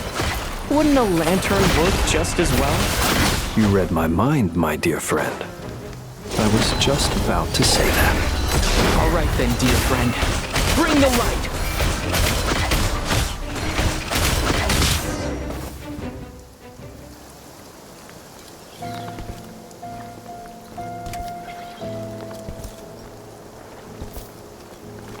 You're looking well. I trust you've had a good couple of days. Dottore. It's actually a good thing, in my view. If the subjects of my experiment were to die prematurely, it would throw quite a wrench in the works. And so, I must thank you all for your resilience. We are no longer on the same level, but you are nonetheless worthy of my respect. A creator god should be merciful and gracious after all. And in any case, it is only right that before I end your lives, the world is informed of the arrival of their new god.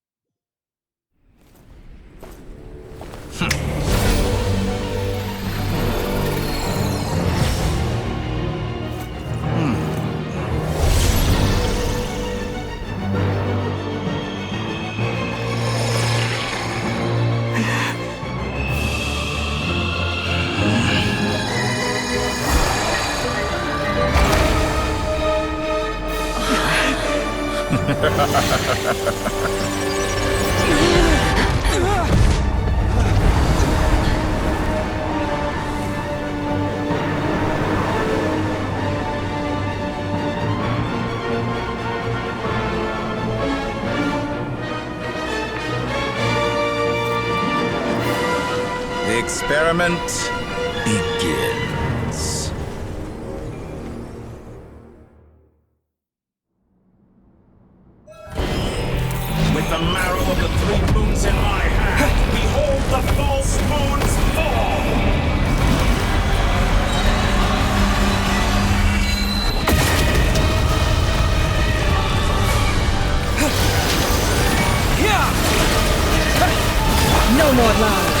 The deception ends here.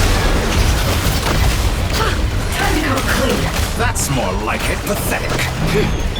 Forest, protect us with one heart. Be silent. Beware the creatures of the night. Observe. Be silent. Entropy. Keep me. I'm still collecting data. The mystery unravels. Can't hide the truth.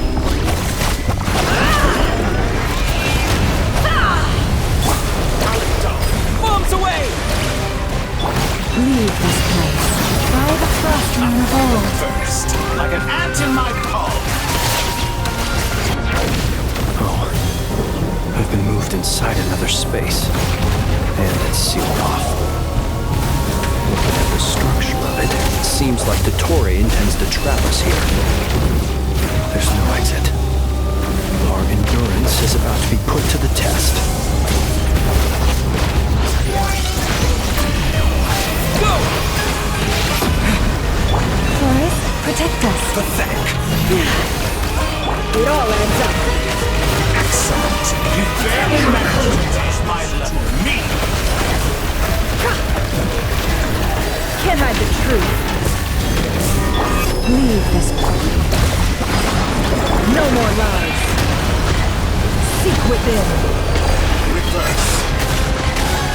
Assume the NATO. Good.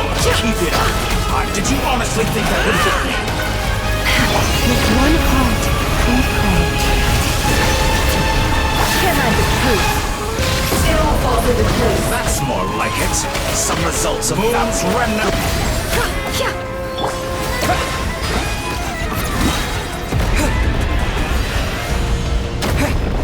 With the marrow of the 3 moons in my hand, behold the false moons fall!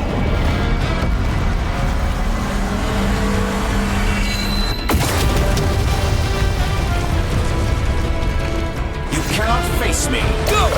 Wipe out! No more Tell me, lies. where will you try screaming off to next? A great looks like Dottore has opted for a divide and conquer strategy.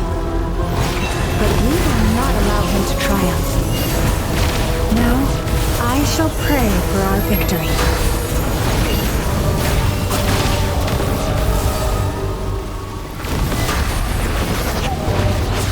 Entropy. Water jet! Me!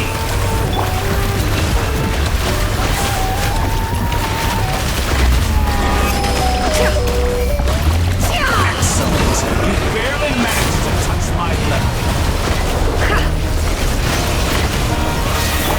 Water jet!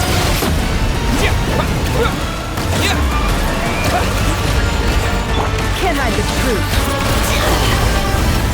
How dumb. Water jet!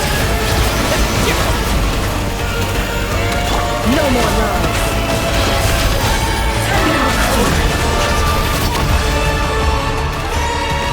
Can't hide the truth. Moon's remnants fall.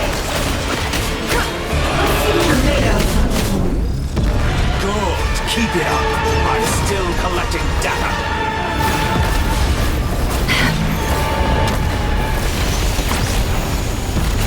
Time to go clean. Be annihilated.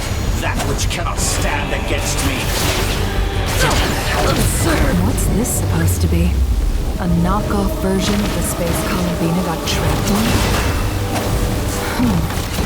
There really is no way out. We'll see about that, Dottore.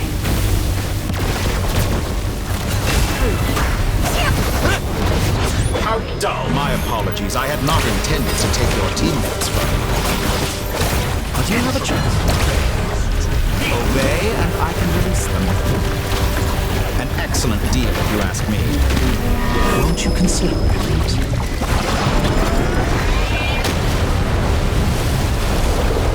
Reverse.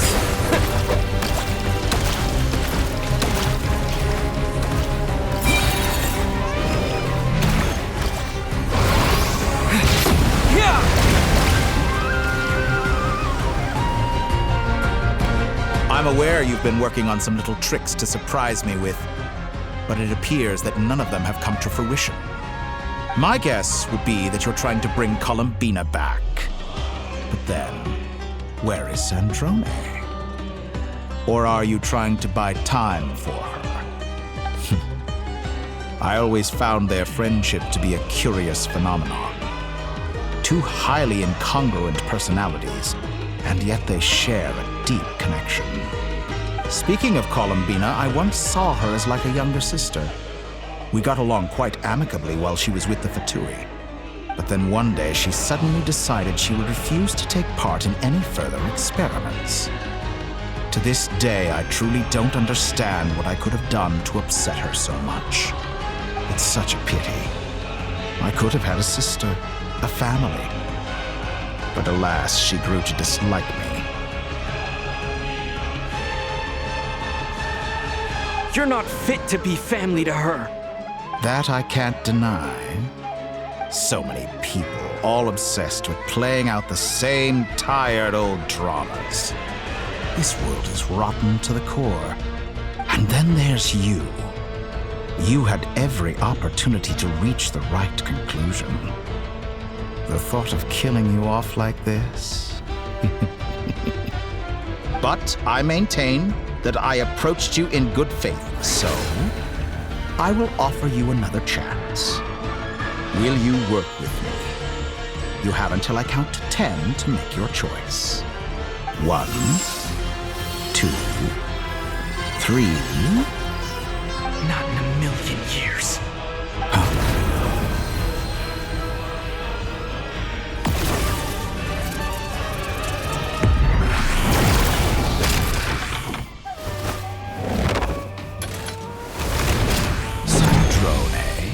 What a pleasant surprise. I didn't think you'd join us all the way up here. You're as sick and twisted as ever. Don't fool yourself into thinking anyone's grateful for the chances you're offering them. Sandrone? But the formula hasn't finished running yet. Funnily enough, I was just discussing a collaboration opportunity with the Traveler, and then I see you, who I must say is a good example of an opportunity gone to waste. Gone to waste? I said that everyone would get one chance, and you've used yours to march right back into the lion's den. So yes, it's an utterly wasted opportunity. And what makes you think I believe a word that comes out of your mouth? I was planning on disposing of your little formula after wrapping up more urgent business here. But since you've taken the trouble of serving it to me on a silver platter, I can simply bring it forward in the schedule.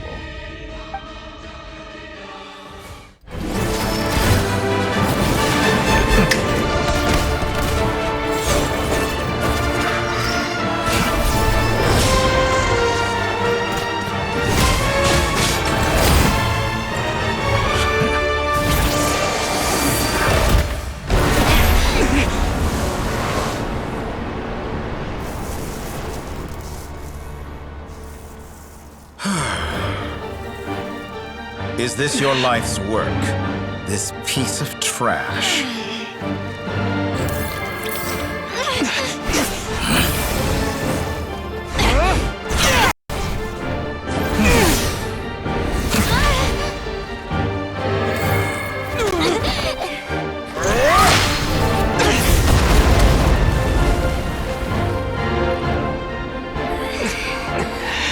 Your formula runs too slowly, Sandrone.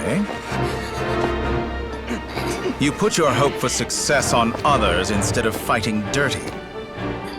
That is why you have failed. Now, whom should I slay first? Any volunteers? No one? How nice of you to leave the decision to me.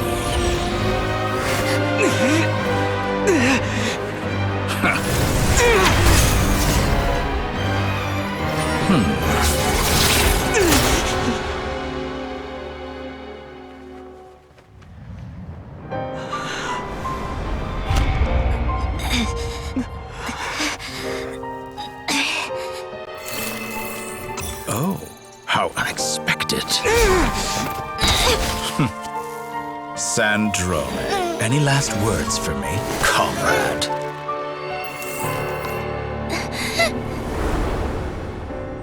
Is there anything you wish for? Not really. But I've always known what I don't want. Go to hell, Dottore.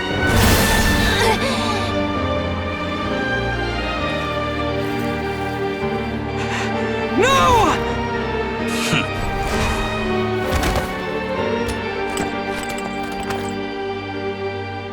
And now, you have failed.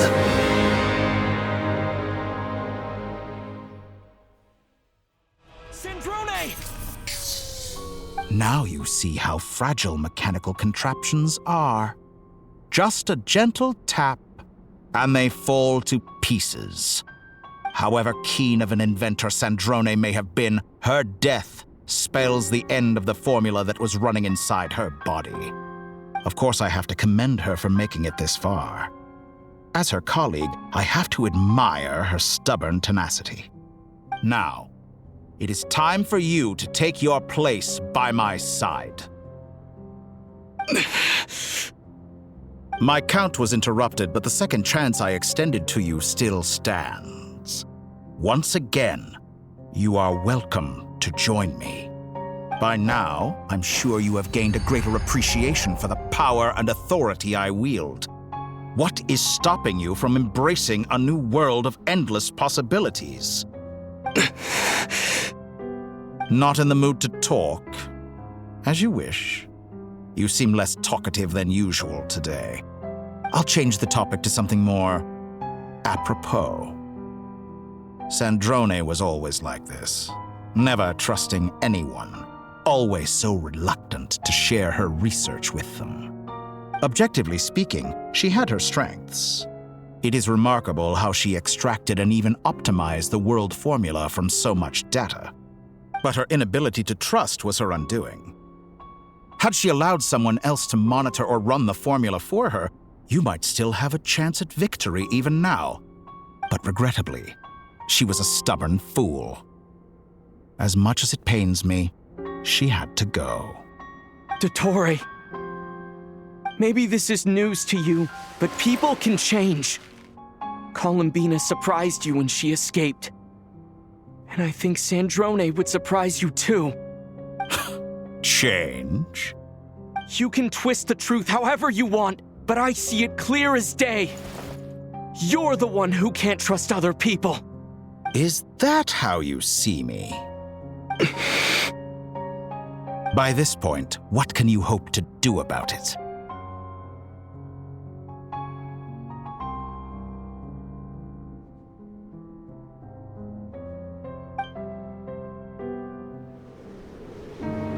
It is pointless to fight on. You've already lost. Wrong. You can't win this, Dottore.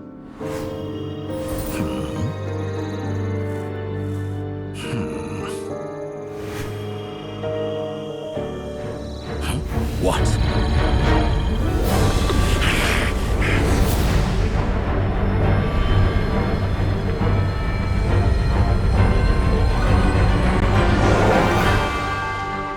My formula can get us 90% of the way. It will connect you to Columbina. Then, I will bring the formula's output to the Traveler's side. For the last 10%, do whatever it takes. Just bring the moon down.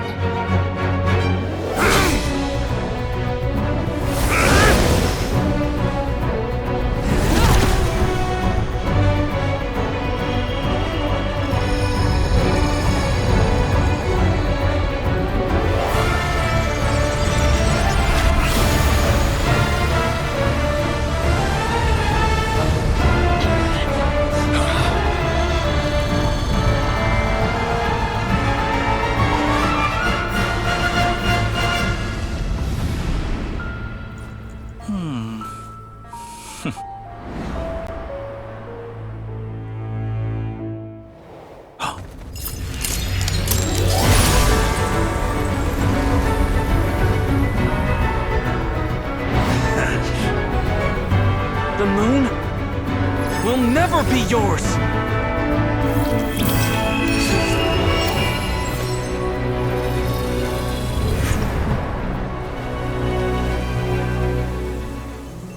I turn my body into moonlight and pour it over Nod-Krai. My soul, I leave here to inform my future friends. Lastly, I will hide the Trilune Authority within the Frost Moon. And when my body, soul, and authority are reunited, finally... Columbina!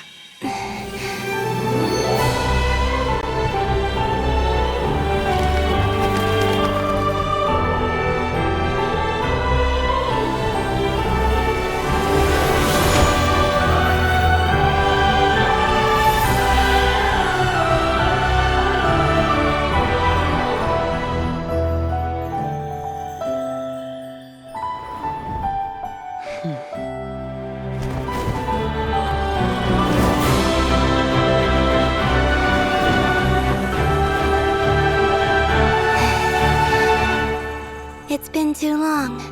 I'm back.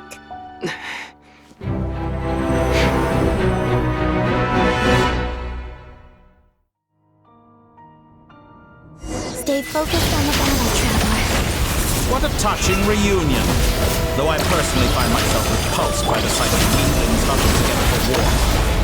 Now, quite finished patting yourselves on the back. Show me how long you can struggle. Before you...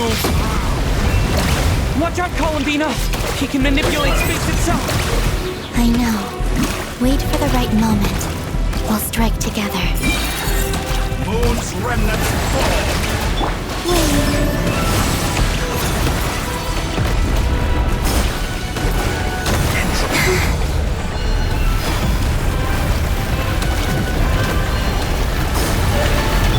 Water jet!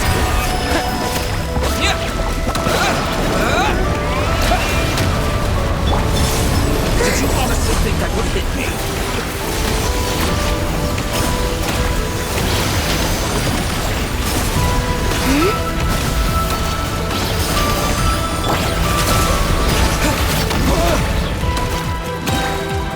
Wipe out!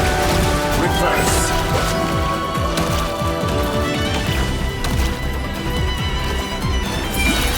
Enough! I go first, like an ant in my palm.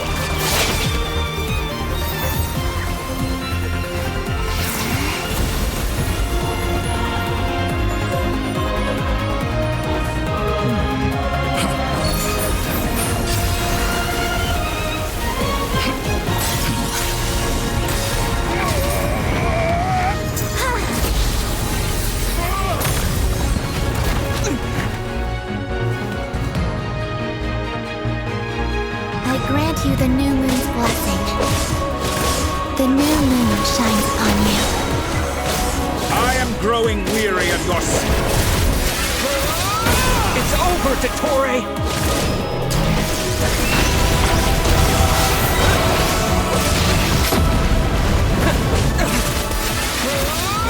Time to pay for your heinous crimes!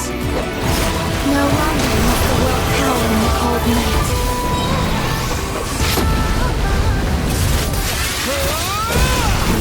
It's not yours to command! So close. Let them... So close.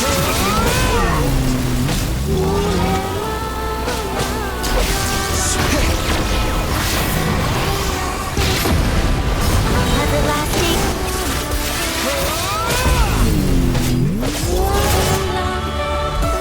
Yes, would you rather wallow in this rotten, decaying world?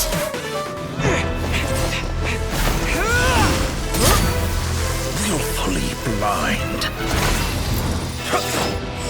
How can you be so satisfied with your fate?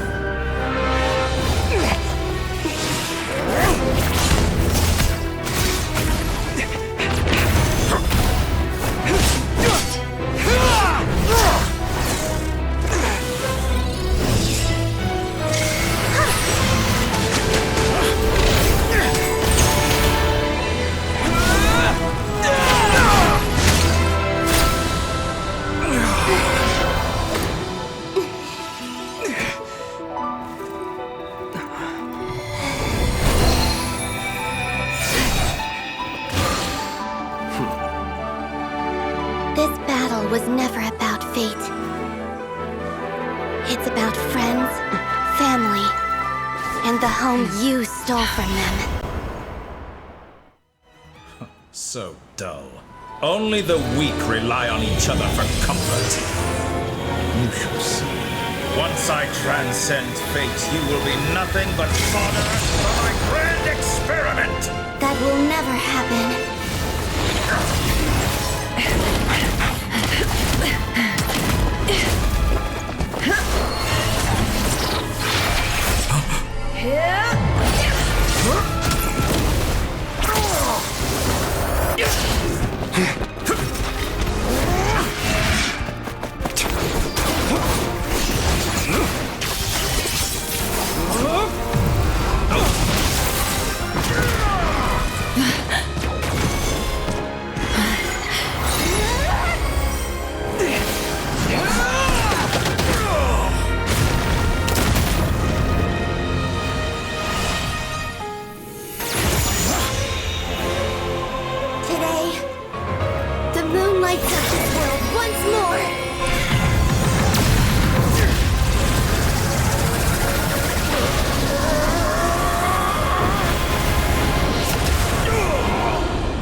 No, this world is our home.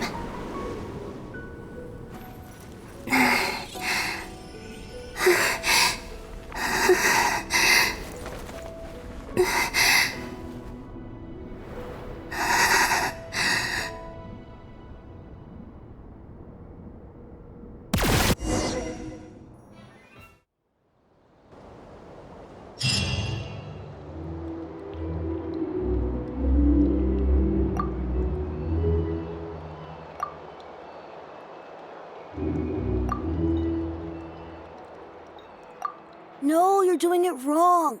The moon looks like this now. What are you drawing, children? The new moon, Mom. It looks different than before, doesn't it? Also... Can I go buy a sugar sculpture today? Please? Just one? All right. I suppose today is a special day after all. Almost like a festival. Extra, extra! Get the latest Nasha Express here! Post-disaster report! Nasha Town reborn beneath a new moon! The voyage begins today! The future looks bright thanks to the League. Want a copy? I knew things would be different, but I didn't think that would include the moon. They say a new moon goddess has been born. A new moon goddess? Who's saying that? The Frost Moon Scions? I guess so. I'm not too clued up on the details. As far as I'm concerned, the moon's still in the sky and it's business as usual. Hey, since we've come all this way, shall we grab ourselves a free meal while we're here? Are you a convert now? Or are you just here for the free lunch?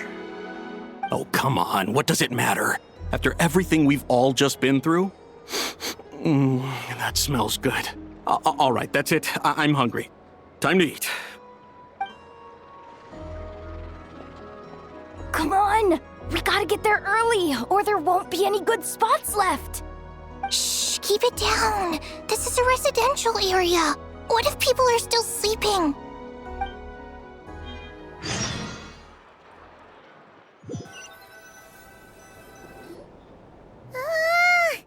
Why is it so noisy outside? It's okay. My mom was pretty much awake anyway. It's been so long since we last had a chance to relax, huh? Feels like time is moving slower than usual. What about you? Did you rest well? Still winding down from everything that's happened? Or are you wondering how our friends are doing? Or is it about what Dotori said to you? Okay, if you say so. But don't push yourself, alright? Let Paimon know if you need to talk. What we just went through was a lot. It's totally normal if you need some time to get back in your groove. Luanatar disappeared after Columbina came back.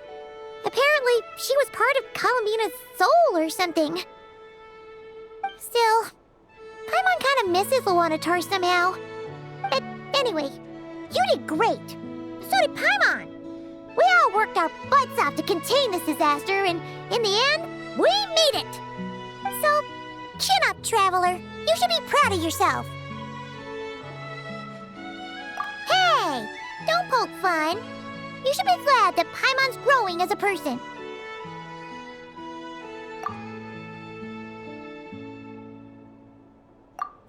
Paimon didn't think you'd mention it. You have no idea how anxious Paimon was. She was worried sick about you.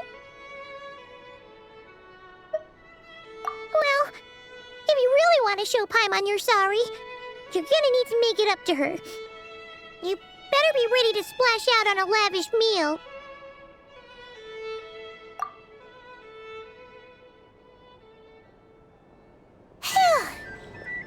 Okay. Paimon's full now. Huh? Oh, well... Hey there, Traveler and Paimon. Good morning. Morning, Yehuda. Here for some breakfast? Oh, I've already eaten. Just need some water. I was mostly worried you might forget what day it was today.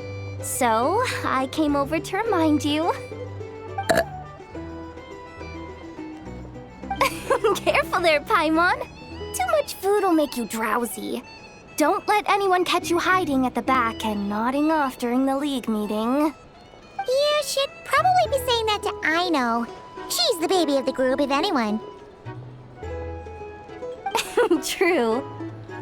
You know, I'm surprised that all these competing groups are actually coming together to try to solve things together.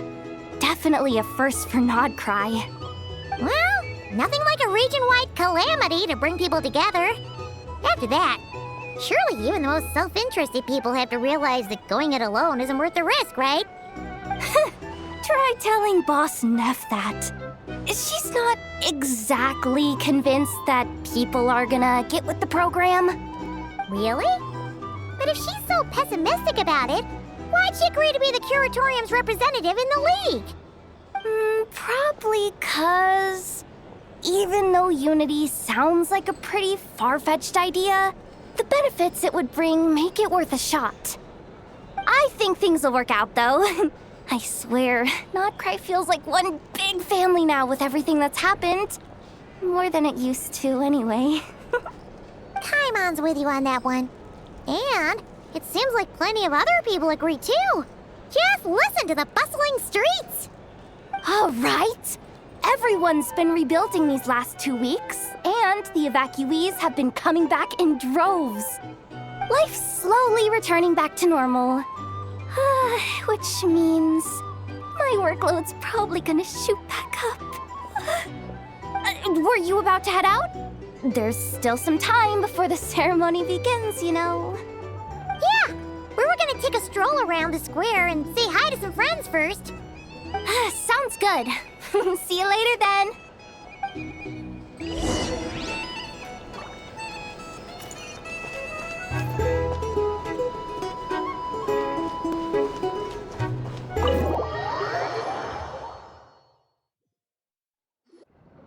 Please accept today's boon. Have a nice day. Are Paimon's eyes deceiving her? Or is that Inefa handing out food for the Frost Moon Scions? Hello there. Would you like a feast of the moon along with some snacks of the day? So, what's new, Inefa? It was only a few days ago when we last saw you, but it looks like you've joined the Frost Moon Scions in that time. And Aino too? What are you talking about, Paimon? We're just here to help. Duh. In the wake of the disaster, it's all hands on deck. We responded to Lama's request for support. At times like these, the smallest good deed can inspire others and help them through the hard days ahead. And we're using eggs and heating tubes to make that a reality, in true Krumkake Crab Shop style! Enough! Did you hear that? The Traveler said I did good. The Traveler! That's because it's true, I know. Proposal. If you can resist eating today's dessert, I will provide you with compliments, too. No way! Well, that proposal got shot down quickly. I need something to get me through the hard times too, you know. Mom! Yes, dear. Go right ahead. Excuse me. Could I take a photo with the robot lady? She helped us get safely out of Nod-Krai, and she helped us get back home too. She's the best. Of course she is! And since I'm the whiz kid who built her, that makes me even better than best, right? But you stole my snacks though. Oops. Shall we move to the open space near the center? The view there is better. Thank you! Aren't you the better pick for this job, Flint's? You underestimate yourself yet again, Master Ilua. Not at all. I rarely come by Nasha Town. I don't know any of the big shots here. All in good time. Socializing is a step-by-step journey. But you're much further ahead on that road, aren't you? You're not seeing the full picture. You know the truth now. My friends do not understand my habits. There is no question about it. The Lightkeepers need a representative in the League. Someone who is upright, cares about other people, and can realize their self-worth through group action. You say it like you wouldn't make the cut. I am most flattered that you think I would. Sigh a little less, Master Ilua, and have more faith in yourself. All the Lightkeepers agree that you're a very promising young man. That is precisely why Starshina Nikita felt safe delegating such important work to you. I'm sure we all also agree that we would sooner die of dehydration than manage to wrangle anything out of you in a discussion. My apologies. I am not in the habit of bringing water with me when I go out. Whatever. I'll take the job. By the way, who else is part of this? Oh, it's quite the who's who of Nod-Krai. There's the Moon Chanter of the Frostmoon Scions, the boss of the Curatorium of Secrets, a representative of the Voynich Guild, and even someone from the adorable Kromkake craft shop. I'm sure you will find speaking with them to be a genuine pleasure. If you say so. I've never done this work before, so I'm honestly a little scared of making mistakes. But I'll do it. Not only is it our duty as Lightkeepers, but because I want to make Nod-Krai a more welcoming place. An admirable attitude to take. The beacons are lit, Ilua. We're but one step away from breaking through the blizzard.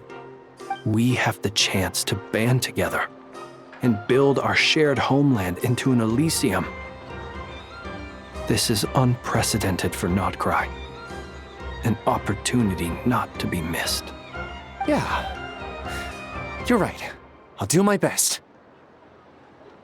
Quite a few familiar faces have arrived. Let's go, shall we?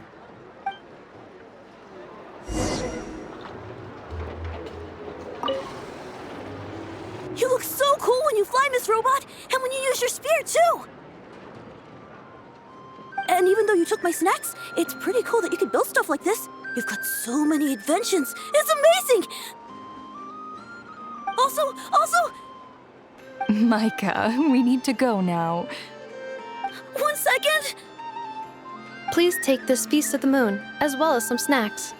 Share them with your mother and your lovely family.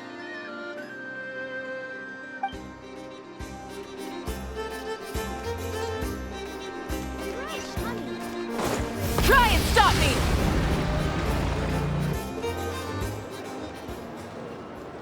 Wow! Everyone's here! You seem well rested. I know no one's asked, but I'm sure you all want to know, so let me just say, We're doing great, thanks. Well, great, but not perfect. I'm starting to lose my mind from boredom. Can't drink a drop of alcohol while I'm waiting for my wounds to heal. I'm sure you had a sneaky swig or two. Wait, how'd you find out? I'm sure you must be missing Mondstadt after all these years away, Grandmaster. Yeah, you could say that again.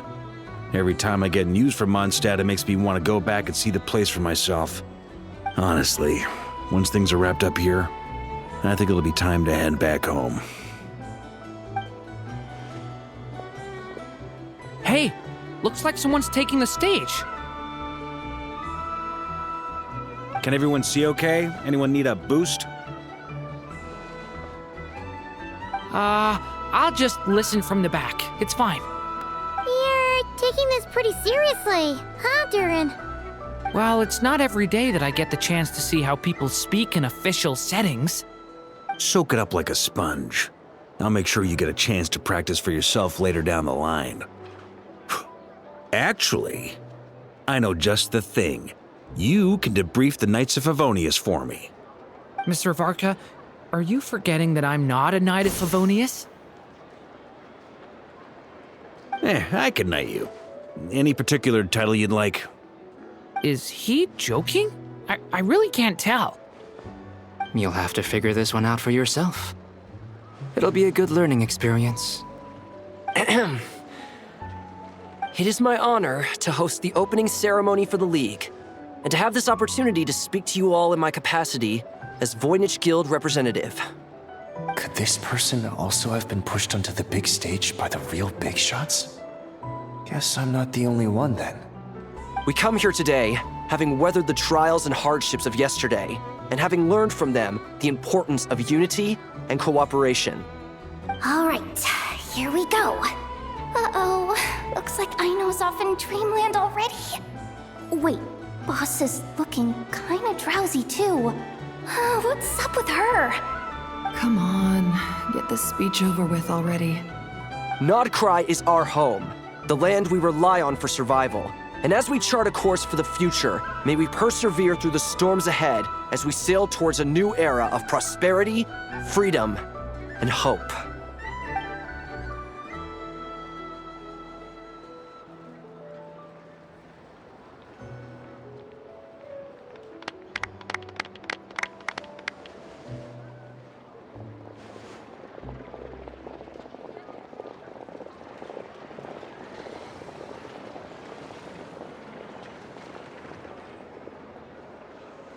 Looks like we'll have more opportunities to travel in the future.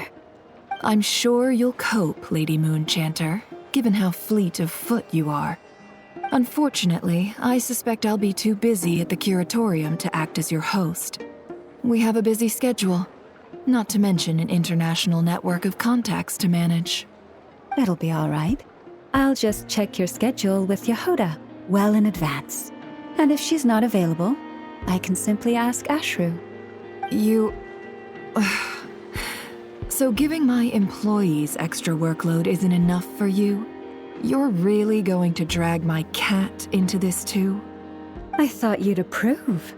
Aren't you forever increasing your employees' workloads? That's a bold statement. Are all the Frost Moon Scions feeling more audacious now that your moon goddess has returned? Columbina's return has brought joy to all who care about her.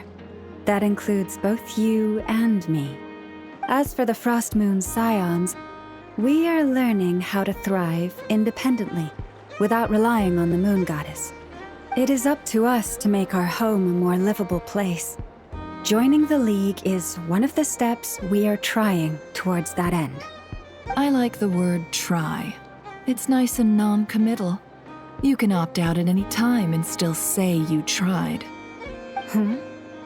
You don't see a bright future for the Frost Moon Scions? Or did you mean the League? I'm just not as optimistic as you. The Frost Moon Scions should count themselves lucky that they have a leader as stubborn and enterprising as you. But Nod-Krai's a big place, with all kinds of people. Most of them don't enjoy answering to a leader, or even listening to reason. Well, that's where you and your methods come in. Unless the Curatorium of Secrets is only here for appearances. For now, yes. And that won't change until this venture becomes worth my while. What would make it worth your while? Getting out more than I put in. Right now, I'd barely break even, but I'll grant that it's a good start for Nod-Krai. Then maybe it's worth a try.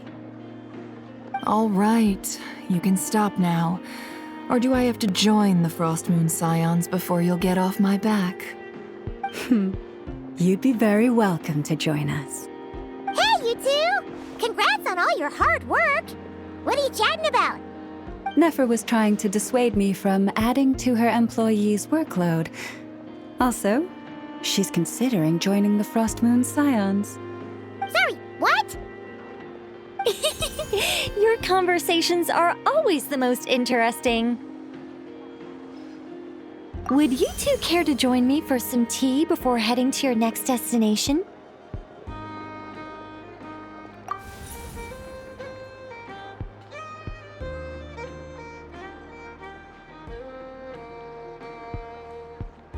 Nicole? Wait, where are you? Aren't you gonna show up today? Sadly not. I'm otherwise occupied right now. I'm sorry, Paimon. I can hear how disappointed you are. If it's any consolation, let me say that how things appear on the surface is a far cry from what they are at their core. Perhaps you'll feel better if you focus on the fact you have a special line of communication with the great mage herself. Okay? Has something happened? No, or not yet, anyway. Well, that's not ominous at all. Not for the time being. Just think of this as a general check-in to make sure this communication system is still running smoothly. Besides, it's good to chat once in a while if we want to maintain our friendship. You could've just said so. Paimon got all worked up for nothing. Still, the best friendships are built through face-to-face interaction, you know. It's never gonna stop being weird having tea with you when you're not there and just talking to thin air. All right, fair point. I'll bear that in mind for next time. Yeah. Any update on that crisis at the world's borders? Alice just informed me that they had their work cut out for them. And now everyone's thoroughly exhausted. But they did finally get things back under control. Still, we can't let our guard down yet. The disruption caused by this disaster has made Tevat easier to detect from the outside universe. She plans to wait for things to stabilize, then reschedule her Mondstadt vacation plans. As for me, I agree with Hat Guy's perspective. This is a time when many new variables are emerging, and the situation is changing constantly. Plus, most of this change is for the worse. We have to remain vigilant and ensure that the embers of chaos are not rekindled. I did notice that the energy in Nod-Krai changed somewhat after the War of Funerary Flame, but since it was still aligned with the Light Realm, I never gave it a second thought. It looks like I'll have to examine the connections between phenomena I observe more closely in the future. Just doing my duty. It's more or less second nature by now. Of course. To give you the full picture, I'd have to start with the substance from which angels were formed. Never mind. Paimon's right. Showing off my knowledge would be much more satisfying in person. By the way, you did receive the gifts from the Hexen Circle, yes? I'm not trying to claim credit or anything, but my pride demands that I at least mention it. They're quite similar to the protective talisman that Alice gave Dory, but with some very special enhancements. Oh! So that's what kept our friends safe when Dotori trapped them. Indeed. We went to great lengths to make sure they were invisible to his eyes. I'm so happy they came in handy. Still not fishing for gratitude, by the way. I just want you to be aware that sometimes your friends may be protecting you in ways you cannot perceive. Anyway, I'll contact you if anything else crops up. If not, you know what they say, no news is good news. Oh, my angelic instincts are tingling. They say you should head to the docks next. Your friends are about to board their ship home. Perfect. Nothing warms the soul like piping hot food.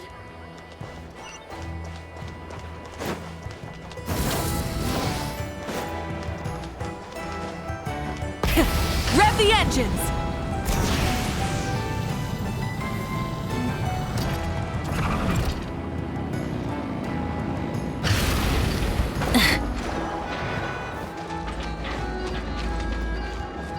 Full throttle!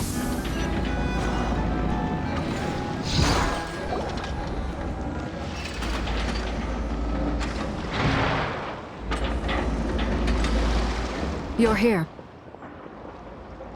You're here too, Hat Guy! Are you heading back together? No, I'm bound for Sumeru, and she for Fontaine. We just happened to cross paths at the harbor. Everything seems fine. Sandrone may have an abominable temper, but she's always been very responsible with important calculations, and things entrusted to her by valued friends. You always speak as if you know us inside out, Mr. Hat Guy. Maybe I'm just a good judge of character. I certainly hope that's all there is to it. Regardless, you have been a significant help in this matter. For that, you have my gratitude. I didn't do anything special. Sandrone's the one who completed a seemingly impossible formula and turned the tide of the entire battle, even giving her life in the process. She's the one we should be thanking. Even we were unaware that Sandrone had hidden the real formula inside Polonia's body. She managed to fool Dottore into thinking the formula was running in her system by installing an identical-looking decoy within her. She probably realized that she didn't have the strength to stop Dottore. But this way, she could at least get him to lower his guard. She always worked like that. Always had a backup plan. Well, that's why I'm traveling to Fontaine. She made a request of me long ago, and the time has come to fulfill it. Think of it as her will. She said that should she ever fail in a mission, she'd like me to deliver her core and Polonia's to the Fontaine Research Institute. She also mentioned that she had made arrangements for people there to set her affairs in order. Some of her personal effects, such as her notes, were left to me. I've decided to take them back to the House of the Hearth, for safekeeping primarily, but also as mementos, I suppose. However, there is one book among them that I'd like to leave in your care. I'll have someone deliver it to your residence at the flagship at a later date. No, I was specifically warned not to tell her. This is her last wish, and I will abide by it. I can only hope so, but none of us here can know for certain. I bade farewell to Columbina earlier today. As promised, she turned the iridescent moon's marrow over to me. She spent a long time with Sandrone's body, saying her goodbyes. Oh, is she alright? Sandrone's passing has left a great wound in all of our hearts. It will take time to heal, but Columbina surprised me. She offered me some words of comfort before I departed. Despite being grief-stricken herself, she showed an awareness of the feelings of others around her. She never used to act like this. Clearly, she has grown. And I suspect that we have you to thank for much of the change we are seeing in her. After these recent events, the Tsaritsa has revoked the Pale Star Edict. Snezhnaya now realizes that the arrest warrant for Columbina was just a ploy by Dottore, who coveted her powers. I shall return to Nod-Krai to see her as soon as I find the time. I hope that from now on, she too will explore more of the world. Columbina Hyposelenia's journey is only beginning. My ship is here. Traveler, Paimon, we shall meet again. You too, Hat Guy. What are you still bumming around for? Isn't Columbina waiting for you? I thought today was the day you'd agree with her to go find out the truth about your sibling. You're afraid you won't like the truth when you see it. Well, this is new. I was starting to think that nothing could scare you. Don't say that! Wouldn't you be if you were in this situation? Fair point. But I'd say I have more experience facing up to unpleasant truths than the Traveler. They say blood's thicker than water. I know how much you need your family back. More than you need any of your friends. And I'm sure that all your real friends understand that too. No matter what the truth turns out to be, they will stick by you and support you, whatever decision you make. Finding the truth is important. But more important still is what you choose to do once you've found it. At least, that's the life lesson I've learned from my experience, grappling with the truth. What? Now that Dottoro's dead and gone? A little, I guess. But it hasn't solved everything. Maybe I regret not getting to end his life with my own hands. Or maybe it's something else. But for whatever reason, I still feel like I have a chip on my shoulder. Either way, I'm going back to Sumeru. Lesser Lord Kusanali is gonna need help dealing with all the chaos Dottori left in his wake. Not just from this incident, but everything he did in the past, too.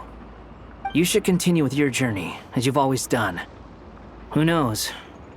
Maybe we'll meet again someplace else. So, what should we do now? If you want to explore a bit more to steady those nerves, Paimon's game! After all, when Columbina said she knew where your ship was hidden, Paimon promised to give you two some alone time with the truth. It hasn't been all that long since we were last apart, sure, but with Columbina there, Paimon's sure things will be just dandy. Ain't no biggie. Paimon might be all about that food and fun, but she knows how to do right by people. Paimon's sure you'd prefer to digest the news about your sister in peace.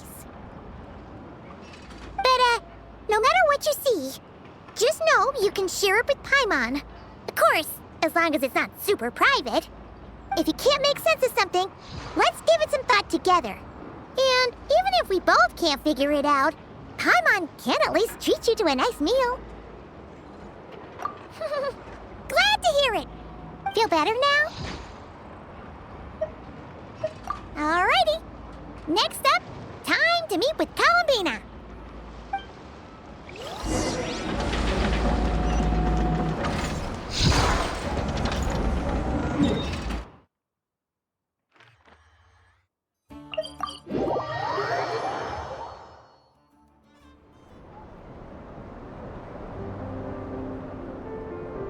Columbina, we're here! Can't quite believe we're meeting out here. We've gotten used to walking over to Silver Moon Hall whenever we go see you. Well, you're still welcome to go there whenever you want to see me. It's just, now that it's all over, I've decided to make some changes. Try and fit in with the Frost Moon Scions, like Lama suggested. The older generation are still timid around me. They don't dare get too close, and they bow their heads when I walk by. But things are much better with the children. I see more curiosity in their eyes. Hopefully, by the time the next Moon Prayer Night comes around, I can enjoy the festival with them as myself, without having to pretend that I'm only dressed up as the Moon Goddess. You'll do fine, Columbina. Paimon's sure they'll realize you're super nice once they get to know you better. You really think so? When we first met, you thought I was a little up in the clouds. We were just starting out then, come on! So Llama told you, huh? I'm only teasing. I know that I have you to thank for pulling me back down to solid ground. It feels good to finally stand firm on the earth where I was born.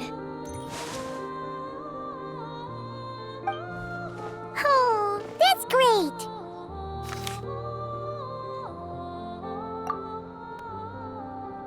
Thank you. I'll make sure not to lose it this time. Well then, are you ready? Lumine, what happened to our spaceship back then? Why did you leave? It's time to learn the truth at last. Ready as I'll ever be. Good. Then let me open the way for you.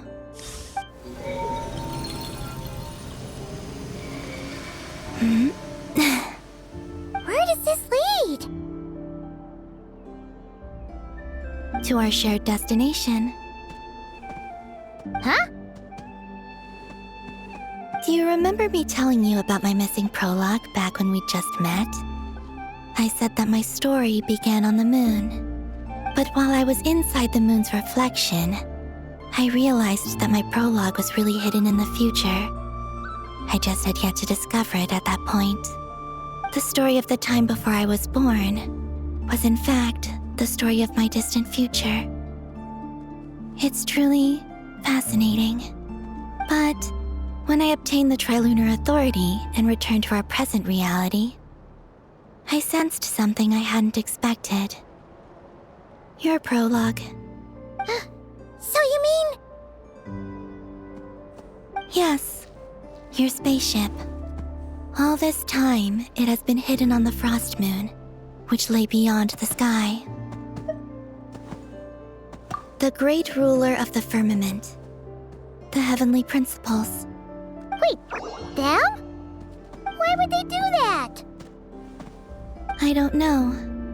Perhaps your ship contains something that is incompatible with Teyvat. Or something that cannot be known. Oh, did I pick a bad time to say this? I know it must have been hard to work up the courage to do this. Maybe I should have waited until you were on the moon, with no chance to back out. That would have been kind of mean, you know.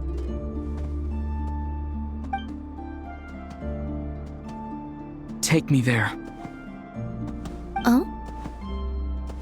Whatever is hiding in that ship, it belongs to me and Lumine.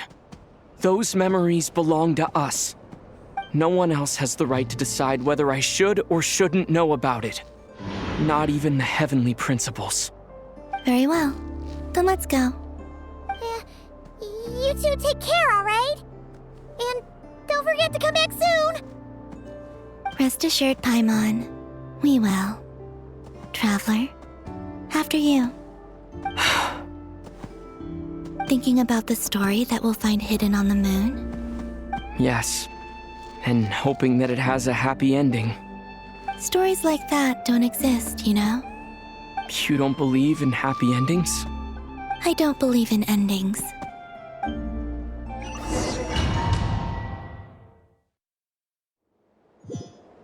Where am I? This is the pathway I built between Teyvat and the Frost Moon. The moon is very far away from us, so it could be a long journey.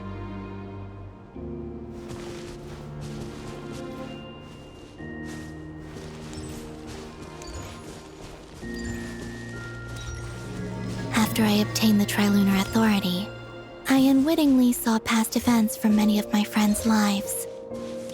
One was Lauma. She was so young when they chose her to be the Moon Chanter.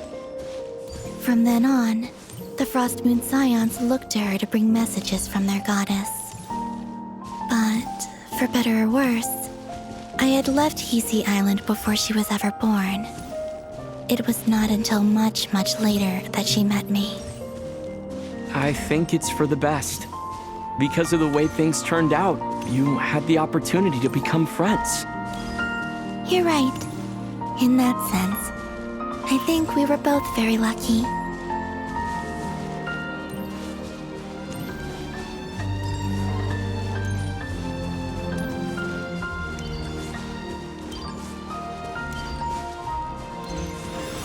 Oh, and about that mage, Nicole. I only recently learned that she has lived in Teyvat since the time of the Three Moon Sisters. The Moon Goddesses always had a good relationship with the angels. I suppose our friendship continues that tradition.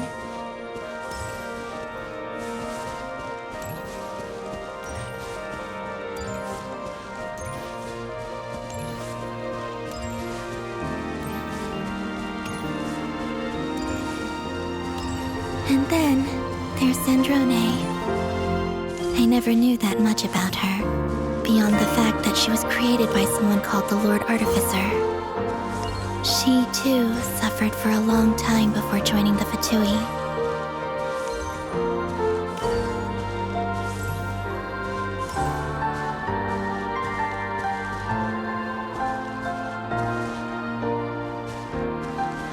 How I wish I could talk to her again, even if only to hear her say nasty things to me.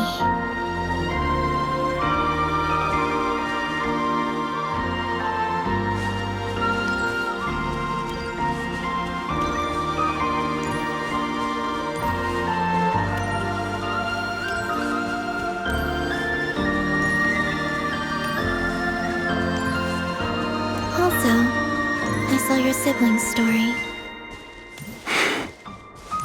I'm afraid I didn't see much.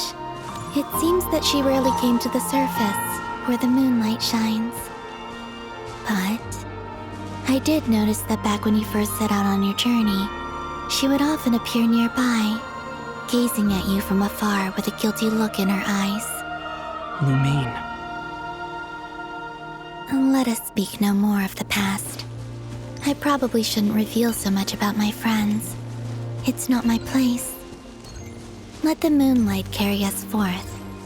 We are very close now.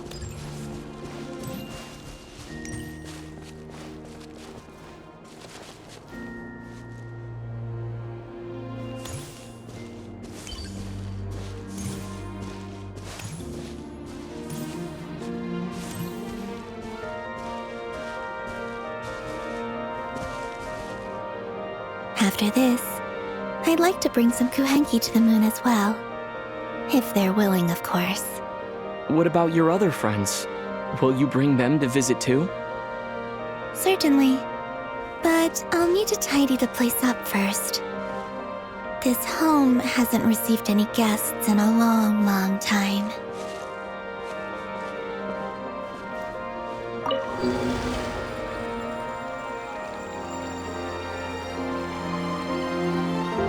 I remember writing something similar with you on Moon Prayer Night. I believe it was called... Dodoko's Whirligig. Yes, that was it. You asked me if I was afraid to return to the moon, and I said that I was. The idea that I had gained something precious, only to lose it so quickly. That frightened me. But I'm not afraid anymore. Besides, this time, we're traveling together.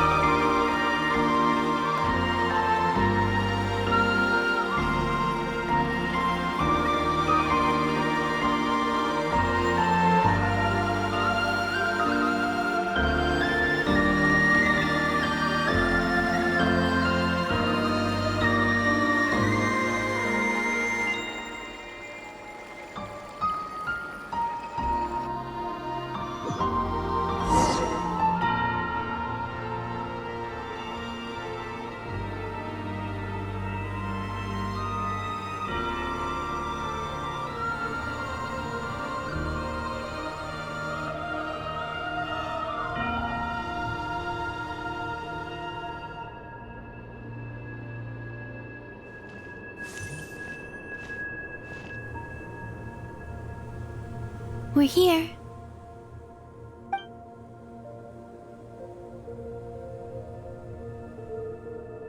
Over there.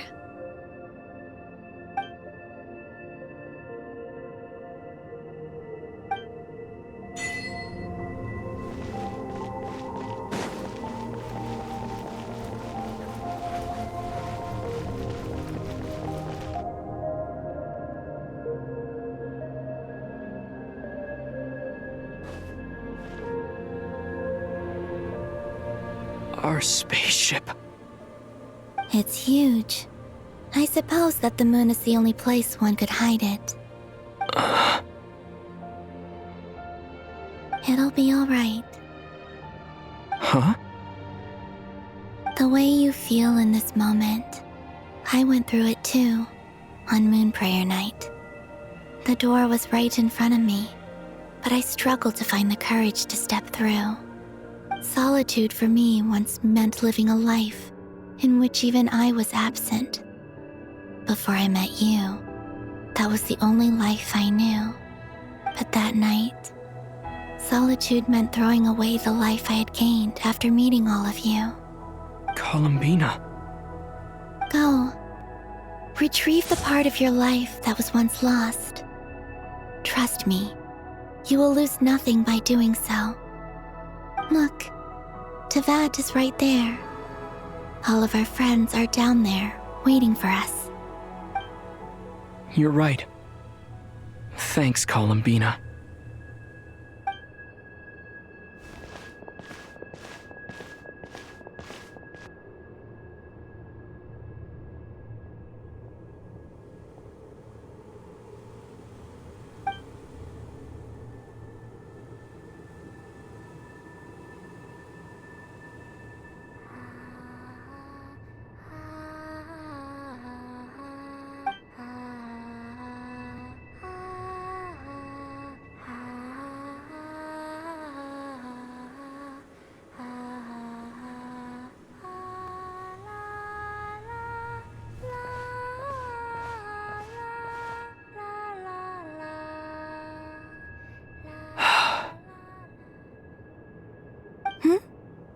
Finished?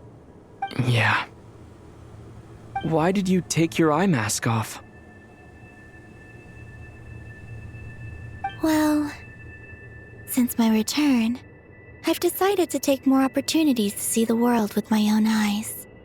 Besides, I've always wondered how Teyvat looks from the moon. And what do you think? It's beautiful. I could spend a whole day here just gazing at it.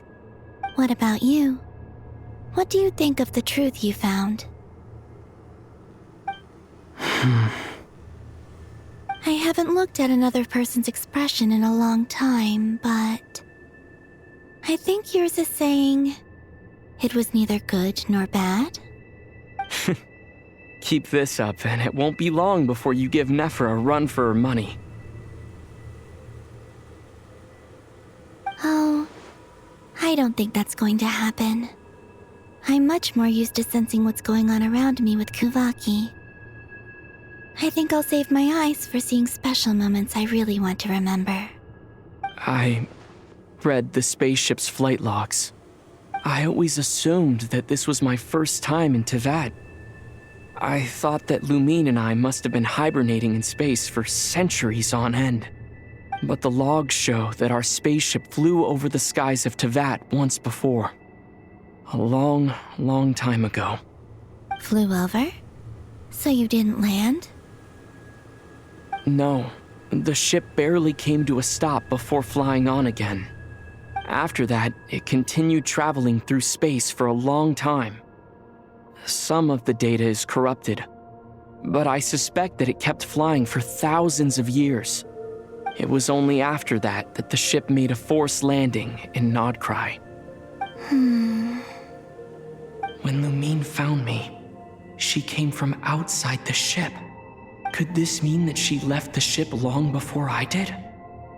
Maybe even during our first pass over Teyvat. Are you alright?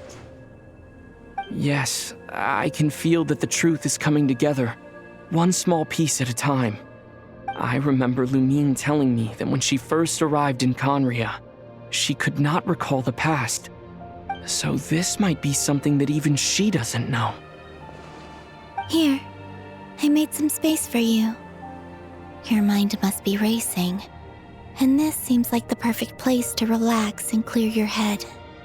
Oh, wait, there's one more thing. What is it? Wait here a moment.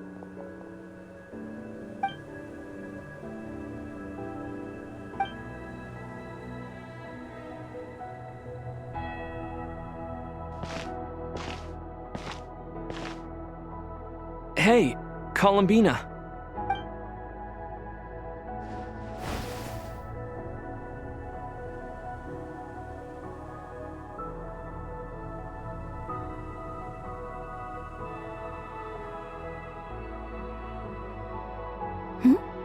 Is that a new outfit? An old one, technically. It's been in a cabinet inside the ship this whole time. It's a matching pair with Lumine's. She always liked this set more. Huh. I don't think there's a huge difference. Really? Yes, it's still the same you. You're the same person, no matter what clothes you wear. Only Columbina would make an observation like that. Traveler, do you consider Tevat your home? Home is wherever Lumine is.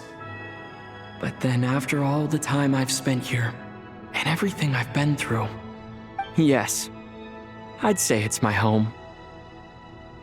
Would you change your answer if Tevat changed appearance? I mean, if the truth about Tevat turned out to be different than what you thought. I don't know, but I don't think so. The truth is not what matters most to me about Tevat. When I was first born, I longed for a home. And when you get something before you're mature enough to understand the world, you just take it at face value. I thought that a home was a transaction. You give me what I want, and I'll do the same for you. But you and your friends taught me what a true home should look like. You never asked for anything, yet you gave so generously to me. That's because your friendship matters to us. It was worth it. In the past, I thought that my birth in Nod-Krai must have been a mistake. But after journeying to the distant past where the story began, I realized that it was I who chose Nod-Krai to be my future home. Now, I am glad that I made that choice. I'm sure your friends are just as glad. In fact, I intend to make the same choice today as I did back then. What do you mean? Well, I've given the Eternal Moon's Marrow to Lauma, and the Iridescent Moon's Marrow to Arlecchino. And now, I shall return my Kuvagi to Nod-Krai again, that it may continue to protect my chosen home. Wait, but what about your body? Oh, are you worried that I'll disappear again? I won't. Not this time. The Frost Moon has now entered the false sky, and I am the Tri-Lune goddess. I am only returning to Nod-Krai the part of me that it needs. I am giving what I can, because my home is worth it. Oh, and I have something for you, too. For me? Yes. Come closer.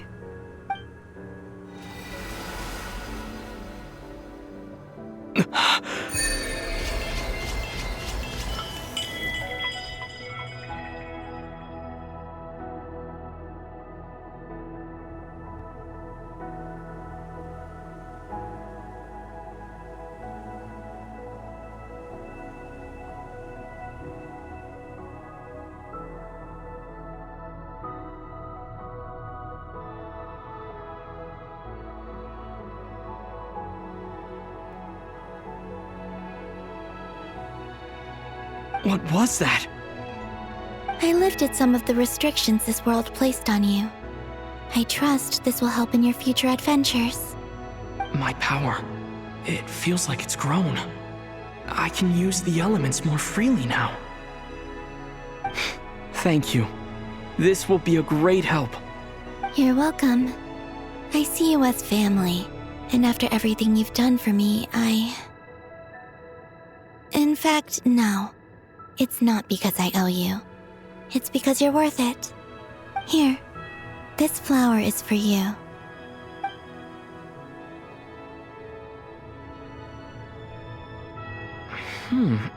Isn't this a moon prayer blossom? Yes. Don't worry. You will never see these flowers lose their color again. I'm finally discovering the joy of giving. How I wish I'd learned this sooner. Hey, better late than never. What are you thinking about now? Why don't you take a guess? You get 1 shot. I don't think I'll get it in one guess. But I'm sure it's a happy thought. That's kind of a sneaky answer. I can't say you got it wrong. Down into that, the moon seems so far away. I felt it might always lie beyond my reach. But on the moon, everything feels so close by. The haze that once enshrouded the skies has finally been dispersed. I feel like a traveler on a winter's night, starting a new chapter in my tale by the warmth of a bonfire. I don't have a lot of luggage, but I do have a lot of hope for the future. Well, what's next? Next? To start with, I want to stay here just a little longer. After that, let's return home and continue our journey.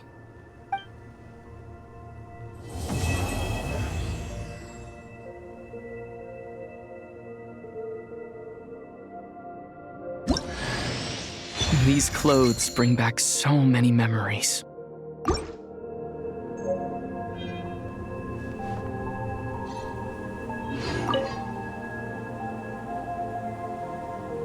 The journey goes on, for you and for me. Like I said, this is not the end. I don't believe there has to be an ending. Oh, is that your next destination? Most people would probably tell you to pack some warm clothes. But I experience things differently than most people, so I can't know how cold it is. In fact, it is home to quite a wondrous heat source. I think they call it Kreshnik's torch. Every city in Snezhnaya is built around one of those. I sensed the energy it gave off as I was passing by on a railway train. It felt grand and distant. I also recommend the Korolievsky troupe in Snezhnograd. They give performances quite regularly, and entry was free for harbingers. I liked them a lot.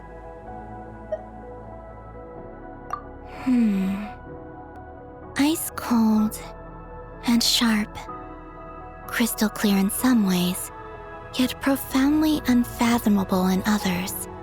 Like the thick layer of ice on top of a frozen lake. That's just the impression that Tsaritsa gives me.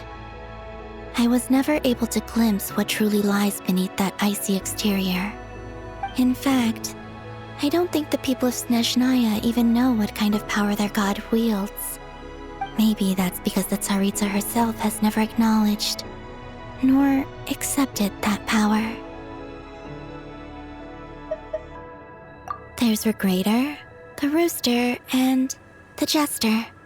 Between them, they control a lot of what happens in Snezhnaya, but I can never wrap my head around how exactly power is split between them.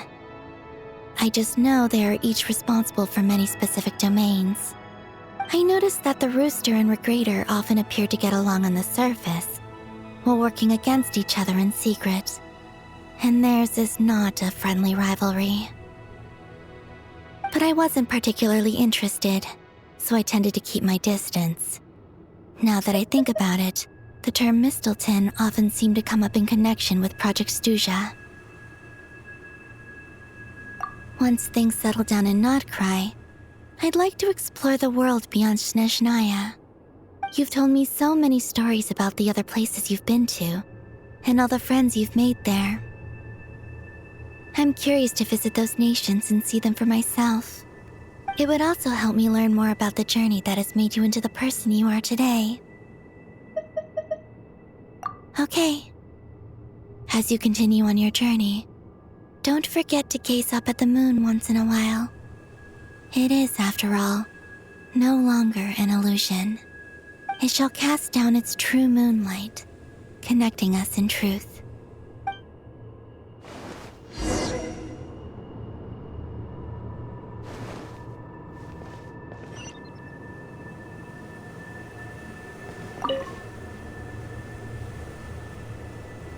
The journey goes on, for you and for me. Like I said, this is not the end. I don't believe there has to be an ending. Okay.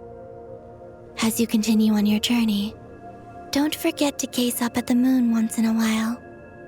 It is, after all, no longer an illusion. It shall cast down its true moonlight, connecting us in truth.